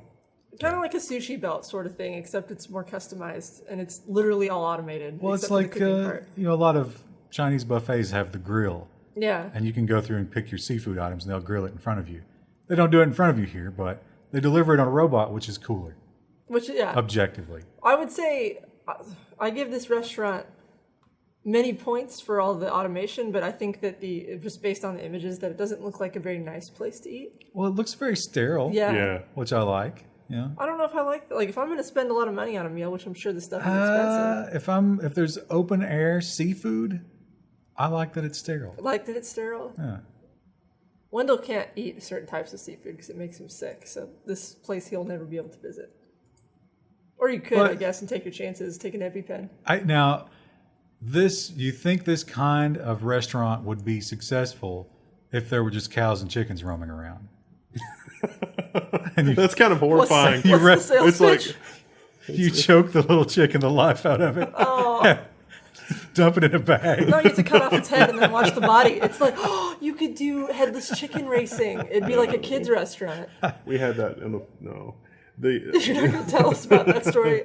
I know what it is. The exciting thing there might be, I was picturing mentally that, you go on the like the iPad and you're ordering your stuff and it's like, oh, fried chicken, that sounds amazing. And as soon as you key in the order and hit OK, you hear a machine spin up in the background and then like a blood curdling chicken scream, and then the machine sort of wind down. Or like there's just a glass thing in front of you and you get to see the guillotine come down on the chicken's neck. You ever see the GIF where because the chicken farms don't take the male chicks and there's a grinder? Oh. And it's just like, oh, you want some chicken salad? You press the button. Oh. If you're a vegan, we have a story for you later in this episode. It's fine. If you grew up in Kentucky, are you gonna lead with rooster fighting? Is that? No, well, that's a thing too. That's also a thing. There was a video game called Redneck Rampage that had a chicken processing facility, and they'd put everything in the video game. It was pretty horrific. But vegan, they're not cool with fish either, right? No, vegan, no animal. Like that means no milk. No eggs, not even byproducts. It's got to be tough to be a Japanese vegan, right? Or no, this was in Shanghai, right? Shanghai. Yeah, it's China. Okay. Well, yeah. Okay. They got more land. They can be more vegetable-y there. You know what's coming to school near you? A school near you? I don't know. Higher education. I was going to say higher education, but this might be high school, so maybe that doesn't count. These kids look pretty young. Yeah. More states are opting to Robo-Grade student essays by computer. What could possibly go wrong? As it turns out, a lot. The guy who made this program was talking about how great it is and like, oh, it has a really good success rate. Like, we don't worry about it at all. And then there's literally like 4 or 5 different people from different places who are like, here's how I gamed the system. Yeah. Well, yeah, there's a guy who created a hilarious AI that will crank out really intelligent sounding essays just based on, you give it a couple of keywords and it comes up with just nonsense. It's using the filler words that you're supposed to use. Well, it uses related words and stuff Yeah. like that. And it sounds really good, except it's saying absolutely nothing. It's all gibberish, yeah. And it scores perfect on this thing every time. The guy defended it. The creator of the grading thing said, well, if you're this good at putting sentences together and using these big words, don't you deserve a high score? So it's like, well, you're completely ignoring, shouldn't the point of an essay be to present an idea? Which is what the English teachers that were interviewed for this said. Well, Timmy, we've got some news. You're going to fail English class, but we're going to give you a bachelor's of computer science. Yeah. Well, I think there were instances too where they mentioned students had figured out like ways to get past it as well. Yeah, it's basically purely sentence structure and grammar and If your spelling's good. how many syllables your words have, stuff like that. So why even have a writing class? I mean, it's purely mechanical. Neat. And that's something that any word processor could do for you. But just, you know what this means? In about 10 years, our forums are about to get way worse in terms of post quality. Yeah, Just going to mash on the keyboard without using my words. those guys are already good at using 5 paragraphs to say something that could be said in 5 words. Forum.level1text.com. MIT's music AI can identify instruments and isolate their sounds. So this is really sort of creepy. If you've got, now it doesn't work for similar instruments or same sounding instruments, but this AI can pick individual instruments out of a recording and make everything else less loud and make the particular instrument louder. I got the idea, they didn't give examples, but I got the impression it was sort of like violin and cello. It couldn't tell apart. Yeah, But, there's not examples of ones that are the same, but there's examples of the music though. but I'm saying, like, in a rock band, there's nothing similar enough. Maybe like the rhythm guitar and the lead guitar. It doesn't, Yeah. But this is still amazing. Yeah, it was really interesting. I mean, like the sound quality when it isolates them is not perfect, but you get an idea of like how it would sound one instrument or the other. Yeah, I think it's geared toward musicians who are trying to reproduce their part in a piece of music. Oh, we got to ask Brian about this. Oh, yeah. Brian's one of our Twitch viewers. I'll get the impression that he would kind of crap on it because he's sort of a purist. Yeah. He's a little bit of an elitist when it comes to the old music. He's not even going to know we're talking about it. So I don't know if he watches the news. I don't think he even watches the Twitch stream. No. Unless we're playing PUBG. These robots are helping the National Health Service surgeons perform better, faster, and for longer. So, is that a Daft Punk reference? I think it was trying to be, yeah. So, there they go. There's the Daft Punk robots. They look really threatening, don't they? They yeah, do. with the needles and But stuff. this is what they call keyhole surgery, where instead of a big, horrible incision, they just make a hole. And then the doctor, like roots around in the hole like that. And it's supposedly really difficult for doctors because, like you're standing on this side and you're like, you got to go in here and then you got to lean over. But these little guys make it super easy. And they can tie a knot inside that hole. They described in the article, like, just taking, they practice with like sponges and stuff and like they just do it very deftly. We're going to insert a sponge in your thoracic cavity and then remove it very carefully. Yeah, but the idea is surgeries get less invasive, less recovery, and it takes a much lower level of surgeon to be able to perform them, which... But you also got to wonder, like, the power goes out. That's what I was just thinking. There's the bombs drop, and none of the surgeons know how to do surgery anymore. Yeah, transient lack of electricity, I don't think will be a problem. Lack of infrastructure due to solar flare, a little bit more problematic. Just throwing that out there. It's a troubling thought. There's going to be that one surgeon who resists the robots, and everybody thinks he's a whack job, but then he becomes the hero. Like us. I don't think we're really resisting the robots. I don't know that we've done anything to deserve... No, we're not like that. 2/3 of secondhand memory cards contain data from previous owners. This is a nothing burger. It's like used computers. People don't know how to delete stuff. Well, these Not too guys, surprising. they wanted to write a paper, so they bought a bunch of used memory cards and recovered the data, and most of them had data. Nudes. Neat. Zero your memory cards after you shoot your nudes.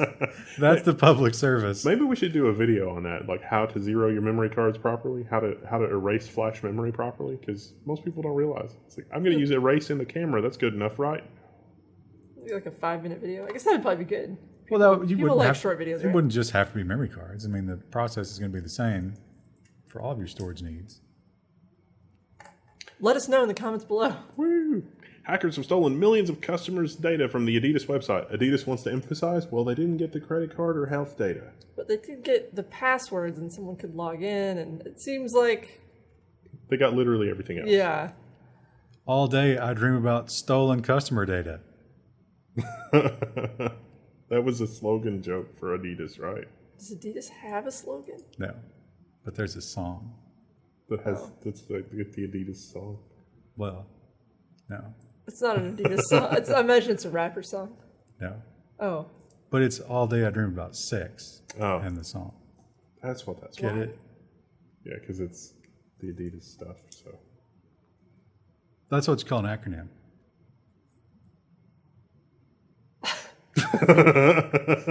I don't know what's going on. It's Saturday. It's a weird day. Everything feels weird. It's already been weird because Well- we were all off Wednesday. You know who else doesn't know what's going on? Samsung customers. if you got an S9 or an S9 Plus, I've got some bad news. You may have been sending photos to random people in your contact list. Samsung phones are spontaneously texting users' photos to random contacts without their permission. This is on Circuit Breaker. I've seen other reports of this saying that the Samsung Contacts app, when it takes over your messaging and does all that, is sending the pictures without you even asking. It just is sending to random contacts. So, not really sure what's going on. Someone's going to be getting a ton of pictures of Rue. Just my dog. Actually, I don't have an S9, so it's not a problem for me. But Maybe this is like they're just trying to create contacts, sort of like a social experiment. Let's get people talking. No. maybe they just upload the photos to a giant feed. They have admitted, though, that something might be wrong, and they're working on it. And they suggest that you revoke the permission from your messaging app to look at your pictures in the meantime, which is going to be tough for sending nudes, I know. Sometimes sacrifices have to be You made. do have to make sacrifices. And that means not revoking privileges so you can continue to send nudes. That's the sacrifice. How confident are you in your nudes, right? Let the world see. But don't ask for support on Patreon. Oh, That's not allowed. Here's a question. What if your nudes go to a minor because of Samsung? Oh, wow. Who's to blame? Definitely Samsung. You think a court is going to believe you No. when you're like, no, this said itself. Phones don't do that. It's like, well, not But when it did, though. It's terrible programming. Just terrible programming. Exhibit A, this video in the courtroom. That'll help our engagement. Download bombs are making a comeback. So the download bomb technique affects not just Google Chrome, which is sort of surprising, but also Firefox, Vivaldi, Opera, and Brave. So a download bomb is when you go to a bad website and it pops up like you're going to download a file, but you're actually going to download hundreds of thousands of files. And most browsers have protections built in to stop a web page from initiating multiple file downloads. Well, there's a way around it. PSA. I'm not surprised that Chrome would also get hit with that. Well, they fixed it, and then they broke it again in a recent version. So I'm sure it'll be a quick fix to put it back. But for now, those scammers, they're going to be using it. In case you need a reminder that assistants like Alexa and Siri are not actually, the beginnings of mankind's creation of a sentient AI, you need look no further than this story about Siri erroneously telling people that Stan Lee was dead. Why was Siri doing that? Because somebody edited his Wikipedia page to say that he died on July 2nd. You have to think there's always has to be a source of information, and with the internet, the source can always be wrong. But what kind of person? I think there should be a series of documentaries about people who just do this kind of weird stuff. Like, why would you put that Stan Lee is dead on Wikipedia? Because you have nothing else to do. It's summer vacation. There's kids out of school right now. Professional troll. Why would you tell, if you why would you queue up with 3 people and then get a random person in your team in PUBG and then repeatedly put a marker in the wrong part of the map just to see if they drop before you do? That's a social experiment. This is just chaos.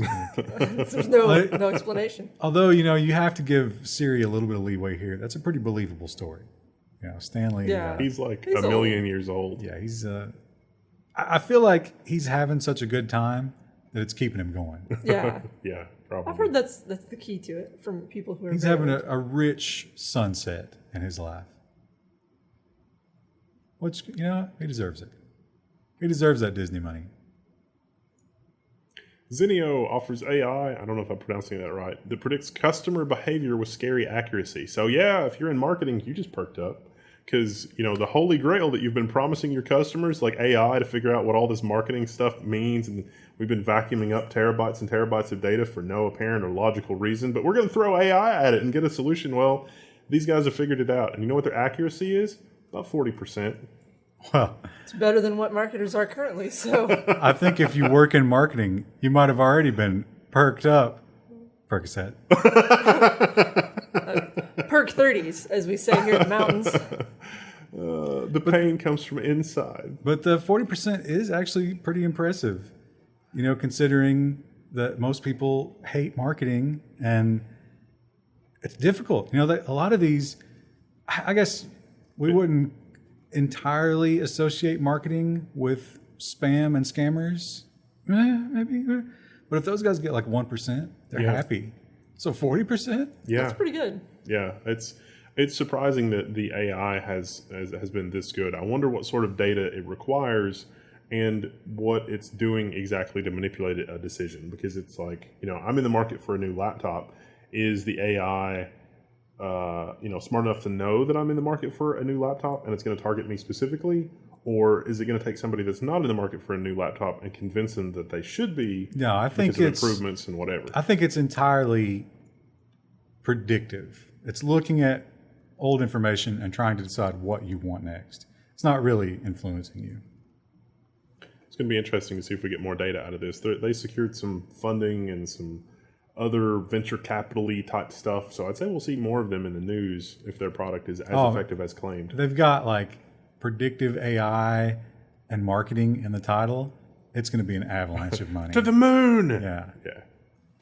DeepMind's AI agents exceed human-level gameplay in Quake III Arena. And they've got a graph. They show how much better than they are even than a good human player. Yeah, so, strong human player. Literal bots. Now, they did simplify the Quake II game a little bit to dumb it down. And they randomized the maps for the as bots. well, so they wouldn't learn just a specific map. Yeah, and DeepMind was good when the whole team was DeepMind, but when it had to interact with other humans, it tanked really quickly. So it's like me. Just right back down. You think maybe the DeepMind players spent too long looting? Could be. Got caught by the blue every Repeated match. issue. Every single match, yeah. Could be a thing. Team killed someone. So But you didn't kill him, you downed him. Our next story, I thought of a joke, but it's a terrible joke. It's a Rocky joke. Adrian. I can't do it. I don't know. But that's the name of the robot. That was good. But wait, isn't it Harridan? Oh, is it? I was pronouncing it Hadrian. You might be right. Where is it? I don't remember. Hadrian. Oh, you're right. Yeah, Hadrian. It's something. It's a bricklaying robot. It's hypnotic. It really is hypnotic. It is fun to watch. The cool thing about this, because remember Bricky? Yeah. The Bricky was Not just this. this was like Bricky was like Stone Age compared to this guy. He's got that stabilizing effect. Like if you ever look at owls when people move around, or when a cat when it's chicken. wiggling its butt, getting ready to pounce, it's got that. And so when you watch it build, the arm and the front piece is perfectly stable, which makes it amazing to look at. The only thing that gave me any kind of reservation or pause on this was, the demo building that they're doing here is without any kind of mortar and reading the document. No. Look at that. That's the mortar right there. Did you see that? It's industrial glue. It's not actually mortar. Well, you can probably replace that with mortar. They said that it's actually better than mortar and that it has better thermal and acoustic properties compared with mortar. Those are also not normal cinder blocks. They're something made specifically for this thing. So you're saying my tiny house could be built with these blocks? I'm saying if you get this thing to build a house, the cost difference between tiny house and mega mansion is going to be negligible. Yeah. This guy, and fun to watch. They've already tested him in an outdoor scenario in weather, and he did fine. And yes, we've gendered him. He can build in the rain. He doesn't care. What's the meme where it's like the two, the guy your girl says not to worry about? It's like Bricky and then this thing, Hadrian. AOL Instant Messenger is back from the dead. Not really. Not at all, actually. Yeah. But some people have resurrected it so that you can run the AIM client on some third-party, not America Online servers. Your buddy list is not there. Your username is not there. But you can sign up for a new account. Seems a little bit like a scam, but, what do we know? This seems like a nothing burger of a story. But, hey, if you want to be nostalgic with an old-ass AIM client, you can. Yeah, if you want to use 10-year-old chat technology, you have that right. You probably just get on Discord, even though Discord probably isn't much better. Discord, it's got some problems. The heroin trade is becoming Uber-ised in Mozambique. So, yeah. Look at that logo. That's a good logo. That's pretty good. That doesn't seem like a good idea. It's like a Pac-Man, but also a syringe. Yeah, so heroin. The idea is in Mozambique, normally you bribe politicians to move heroin. But they've discovered that you can just use an app to get all of the boat guys and the farmers and whoever to move your heroin on a smaller micro scale, one at a time, and it's easy to manage, and everybody gets paid, and everybody's happy.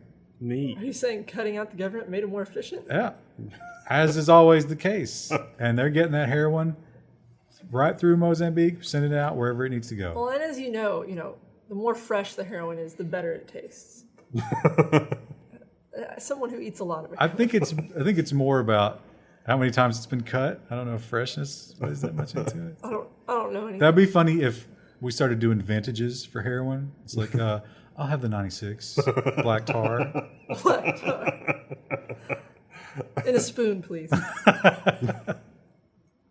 Silver spoon. Our next story went viral, and I don't know why. Plug spreading is an abomination, and it must end today. This story has been shared everywhere. And plug spreading? What the hell are they talking about? Plugs that take up more than one plug physically. That's very annoying to me, and I was glad that someone finally addressed the issue. It's a stupid thing because it's been solved. Because the plug itself, the rectifier can just be down the line a little bit. Yeah. And that's, it's ridiculous. I don't know why anybody would do this. Nintendo, that's the Nintendo Switch adapter, I guess. So it's just a terrible mess. Well, the Nintendo Switch is just USB-C, but they do have a stupid adapter. Well, and then as someone I like the little wallflowers and stuff that you get to put into your house to make your house smell good. Those always take up a ton of space too. Well, that makes a little more sense because don't they have like oil in them and stuff? Sometimes, yeah, but not always. You'd think that they could find a way to make them more compact. Maybe put a little stem on it. Yeah. Like a flower. Like a flower. That was a good idea for a new invention. Sometimes we think movie studios violate their own copyrights just to raise a stink or do something terrible. Well, whether stupidity or malicious, Sony has uploaded the entire Kali the Killer movie instead of the trailer to YouTube. I don't even know what this movie is. Well, I don't know if that's because no one's ever heard of this or just we've never heard of any movies. Could go either way. Let us know. They've removed it from the YouTube channel, but as you know, things on the internet, you can find it everywhere in full HD quality. You know, it's funny because they'll probably go after somebody who caught it on YouTube and recorded it and put it on a piracy site. Like they would totally sue them for that. So I just format shifted it. Yeah, I get the impression that Kali the Killer might not be the most popular movie in the world, but I don't know. They were just supposed to upload a trailer for DVD release. Well, it's a damn inexpensive guerrilla marketing campaign to do what they did. That was suggested by the article, but it seems unlikely that they would release the full film on YouTube and then try to sell you a DVD. Yeah, but it's a couple hours. How many views is that really going to be? Yeah, it's not really a lot. I'm sure YouTube Google has got the stats on that for them. Oh, so yeah. Do you think they made some AdSense dollars? we gave the movie away, and no one still cared. I don't know why. Callie the Killer sounds amazing. Yeah, well, the plot sounded like, the most basic movie in the universe. It's just a revenge story. The AI, we're always making fun of AI going wrong. The AI gets it wrong for obvious reasons a lot of the time. Facebook thought the Declaration of Independence quotes from the Declaration of Independence were hate speech. Now, we were, we got all up in arms about this. It's July 4th. Tempers were running high. And the passage... Those colors don't run. The passage it flagged, as it turns out, is definitely, by today's standards, a little bit racist. So Yeah, it's something about the heathen Indians. yeah, Well, the savages, I think, was the exact wording. Facebook never actually confirmed what it was that set off the filter. Well, that was pretty suspicious, that line. Yeah, To be fair, there was some tension back in those days between the natives and the founding fathers. What's the best way to bring attention to a nuclear site that may not have the best security? Would you have guessed flying a drone into the nuclear plant? A Superman drone? Yeah, they literally made a Superman drone and flew it in here. It looks like it was Superman's lower half with some kind of adhesive to make it, which is hilarious. Look at that. we included this article literally, like, when we were sorting articles, Ryan was like, we included this one for the photo. Yeah, This is at a French nuclear site. But they have done things. Last year, they fired fireworks at this nuclear plant. Oh, well, obviously. Yeah. As one does. So the whole safe idea and is to point out how vulnerable the nuclear plant is. But the people that run the nuclear plant are like, listen, you could shoot this with rockets and it's fine. Greenpeace wants, this was a spent fuel rod containment facility. Their demand is all of those need to be in underground bunkers. That seems... Well, they did get the drone through security. So if the drone was carrying high explosives... Yeah. And they admitted to it, obviously, and so the nuclear facility was like, yo, that's a crime. And the authorities were like, yeah, we're going to go get him. Somebody's going to spend 30 years in jail. You're not allowed to do prove it. his point. Yeah. Hope it was worth it. Here in the U.S., we've had sort of an interesting ruling regarding higher education in our school system. A U.S. court has ruled that Detroit students have no right to access literacy. And this is not a state court. I think this was a federal court. This is in Detroit, where if you're not hip to what's going on in Detroit, maybe you're an international viewer, it's nothing good. Detroit used to be the seat of automotive manufacturing in America. That has since collapsed and scaled back dramatically. Yeah. But the infrastructure and all of the stuff that's in Detroit has not, it still costs just as much to run that infrastructure, but there's nobody there to pay any taxes to do anything. Yeah, this is the same state that has poisonous water. Yeah. So what's going on here is the schools are so underfunded and broken down that they literally talk about how one of these students said that they had perfect memory of the movie Frozen. Like they could tell you the entire script because they'd seen it 80 times. Because they just stuff them in a room and turn on movies. It's basically, just warehousing kids for the day. So some of these people sued and said, hey, I'm illiterate, and that proves that the school system is a failure. And the judge ruled literacy is not guaranteed. That sounds like a great title of a movie. That could be the title of this episode. Maybe we can get some international aid to... I mean, on one hand, it's like you can lead a horse to water.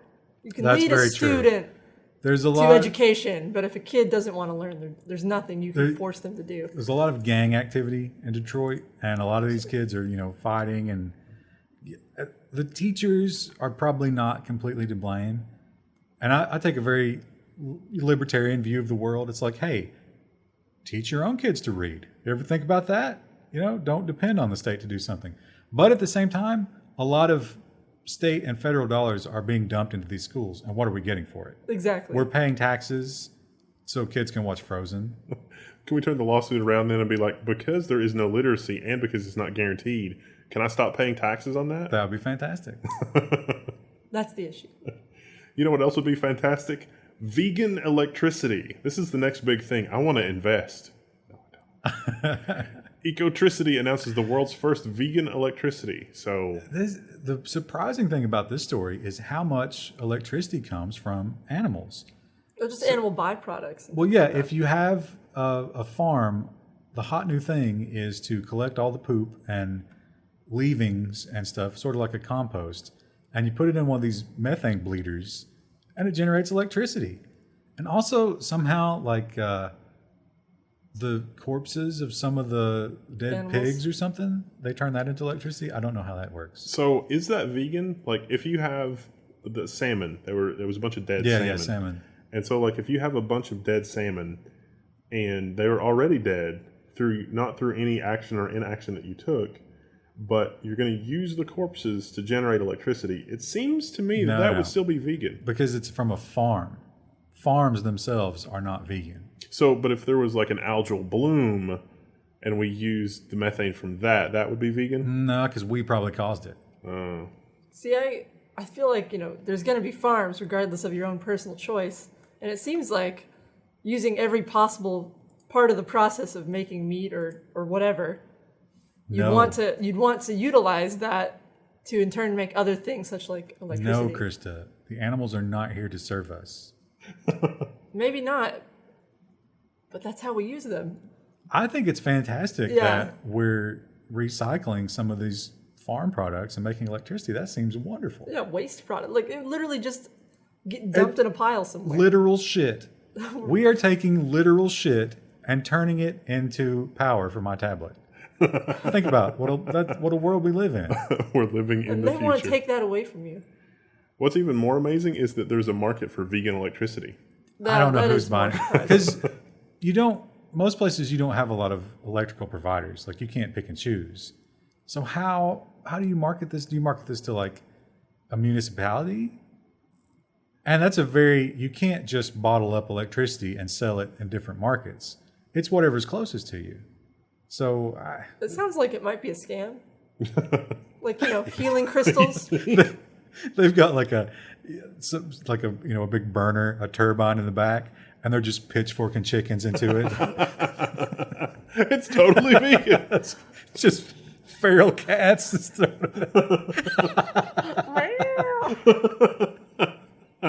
They don't even burn efficiently, but that's what they do. Who wants to bring us into our next? We can't. It's the BBC News. The BBC News has a headline. This is Rang Gape. This is such a nothing burger. This is ridiculous. Some parent freaked out over what she thought she saw, but she didn't see what she thought she saw. So Roblox is apparently kind of like Minecraft. Yeah. It's like a creative building game, and it's multiplayer, and people are on there. So this woman was observing her young daughter playing this game, and the daughter was surrounded by other Roblox robots. Dudes, yeah. And she felt that there might have been group sex. That's what we'll call it. Unsolicited group sex might have been going on in the Roblox world. But it seems to me the real question is, your kid is 7 and you've been leaving them unsupervised in an online game. But I'm sure that Roblox does not give you the means in the game through emotes or any other way to simulate unsolicited group sex. So what kind of mental leap did this woman take that she saw a circle in an online game and her mind immediately went there? Like what? I wonder if she was clutching her pearls the entire time. Maybe was it like there was not. This article's a little scant on details. Was there something in the chat that indicated like? Maybe, I don't know, but she was very up in arms, and the Roblox people took it very seriously. Well, they kind of have to because they're marketing toward children. So You got to wonder if some of the people working there is like they roll their eyes and they're like, "This is ridiculous." But you know what? I'm just not even going to say anything. I'm just going to turn this off because I've seen this story play out. I know how this story ends. I'm just going to be like, "Oh, thanks for bringing that to our attention. We're just going to Sounds good. And they die a little bit more inside and weep for the future of Have you tried humanity. maybe monitoring your child when they play an online game instead of Yeah, just letting them but play they for don't hours wanna- every week? They don't want to hear that. That literally, I've made that comment before on the news, and we got angry comments like, "Do you know how much time it would take for me to monitor my child? I don't have time for that." It's like, what? Well, then Don't find breed. Yeah. Or find a game that if your kid wants to play it, they can play single player offline. Or lock your child in the bathroom and just leave them there. Don't do that. That's how you end up with broken plumbing, Ryan. Can't do that. This is a follow-up kind of from an older story Is from it? about a year ago. There's a Russian guy that murdered his friend, also another Russian guy, in an argument about which graphics card is better, NVIDIA or AMD. And This same story plays out on our forum Now wait, every day. but let's stop. Pause the video and comment below. Do you think it was AMD or NVIDIA who was the killer? like the pro NVIDIA guy or the pro AMD guy. Turns out it was the NVIDIA guy. Me trying to do a drum roll. He's been sentenced to what, like 20 years? That makes It sense. was a pretty violent killing. Like, and maybe it it wasn't It was 7 years because they were extremely drunk. Yeah. So they gave him. some leeway, but it was like I think he like choked him out, and then he stabbed him Stabbed him after he was after already he dead. was dead. So, wow. That's an aggravating. He factor. bleeds. Do you think that guy bled green? No. No. Well, not because he supported AMD, but because he's Russian. That sounds right. Well, the next story is it's everything you ever hoped for. Representing the family. We talked about the Australian facial recognition, and then last week we talked about the UK biometric database. We talked about China, their facial recognition, and if you're security minded, how would you get around it? How would you defeat it? The answer is whoop whoop. Juggalos have figured out how to beat facial recognition. So, what? Can someone explain to me what a juggalo is? Are you down with the clown one? You know what it. Are you telling me you don't You know know what what it a is? I juggalo. definitely You've know what it watched is. that documentary. There's like 7 people in Europe that are like, "What is happening here?" Well, they're the going to insane have clown a posse. magical YouTube journey right after this Yeah. when they search for that, because there's so much good video content about the juggalos. What was So, the name of yeah. that documentary that we used to watch? Oh, I don't remember. There's several though. But scroll Yeah. down. So the secret to the juggalo face paint, the bottom right, the guy in the bottom right there, it's the fact that it's between the chin and the bottom of the lip, because that's where the AI builds your face. And when you trick it like that, it can't figure out who you are. Now the regular goth makeup to the left of that, that's fine. Facial recognition gets that all day long. It's only the juggalos that it doesn't understand. This is also a first generation facial recognition that has since been defeated. Like the first generation, that type of face paint was effective on first generation face recognition, but is no longer effective. And the other one is just Tom Cruise, who is a robot. yeah. Well, so of course they recognize their own. Right. God, look at that jawline. Damn. Have you seen the picture Look at that one. of? It's the girl that was in Top Gun with Tom Cruise, and there's a picture of him now and a picture of her now, and she's an old lady. And Tom Cruise still looks He's like the Tom Cruise. same. He's Well- exactly the same. When you have millions of dollars to just spend on, healing No, crystals and ointments. it's the Scientology magic. Oh, obviously. Yeah, he's clear. He's 100% clear. Tom Cruise. Are there saying any with ju- witchcraft? Are there any Scientologist juggalos? Seems like that would be a thing. No, that's a No, conflict. no, That's two juggalos- religions. You can't. Oh, I wonder if in the UK you could put down juggalo as a religion in order to beat the face recognition system. For a while, Juggalo was a recognized prison gang, Yeah. and they took it to the Supreme Court and got it invalidated. It's gonna bother me until I can think of that name of the documentary because it is wonderful. There's and already hilarious. 300 comments with the title of about 7 different documentaries on the insane clown posse and I'll have to watch it again. I haven't watched it in a few related accoutrement. I wonder, because the Insane Clown Posse was big when I was in high school. So these guys are getting up there in years.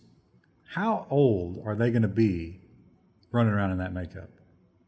How did it work to find for ZZ Top? Yeah, they'll probably just keep doing it. They're rolling in dough, Kiss. doing the gathering every Work year. for ZZ Top does not wear makeup. They have the beards. Oh, yeah. Okay. But you knew what I was talking about because you know me that well. Yeah, Gene Simmons doesn't look good without makeup. Does he with? He looks better. I mean... All right, we'll see you next week. Bye.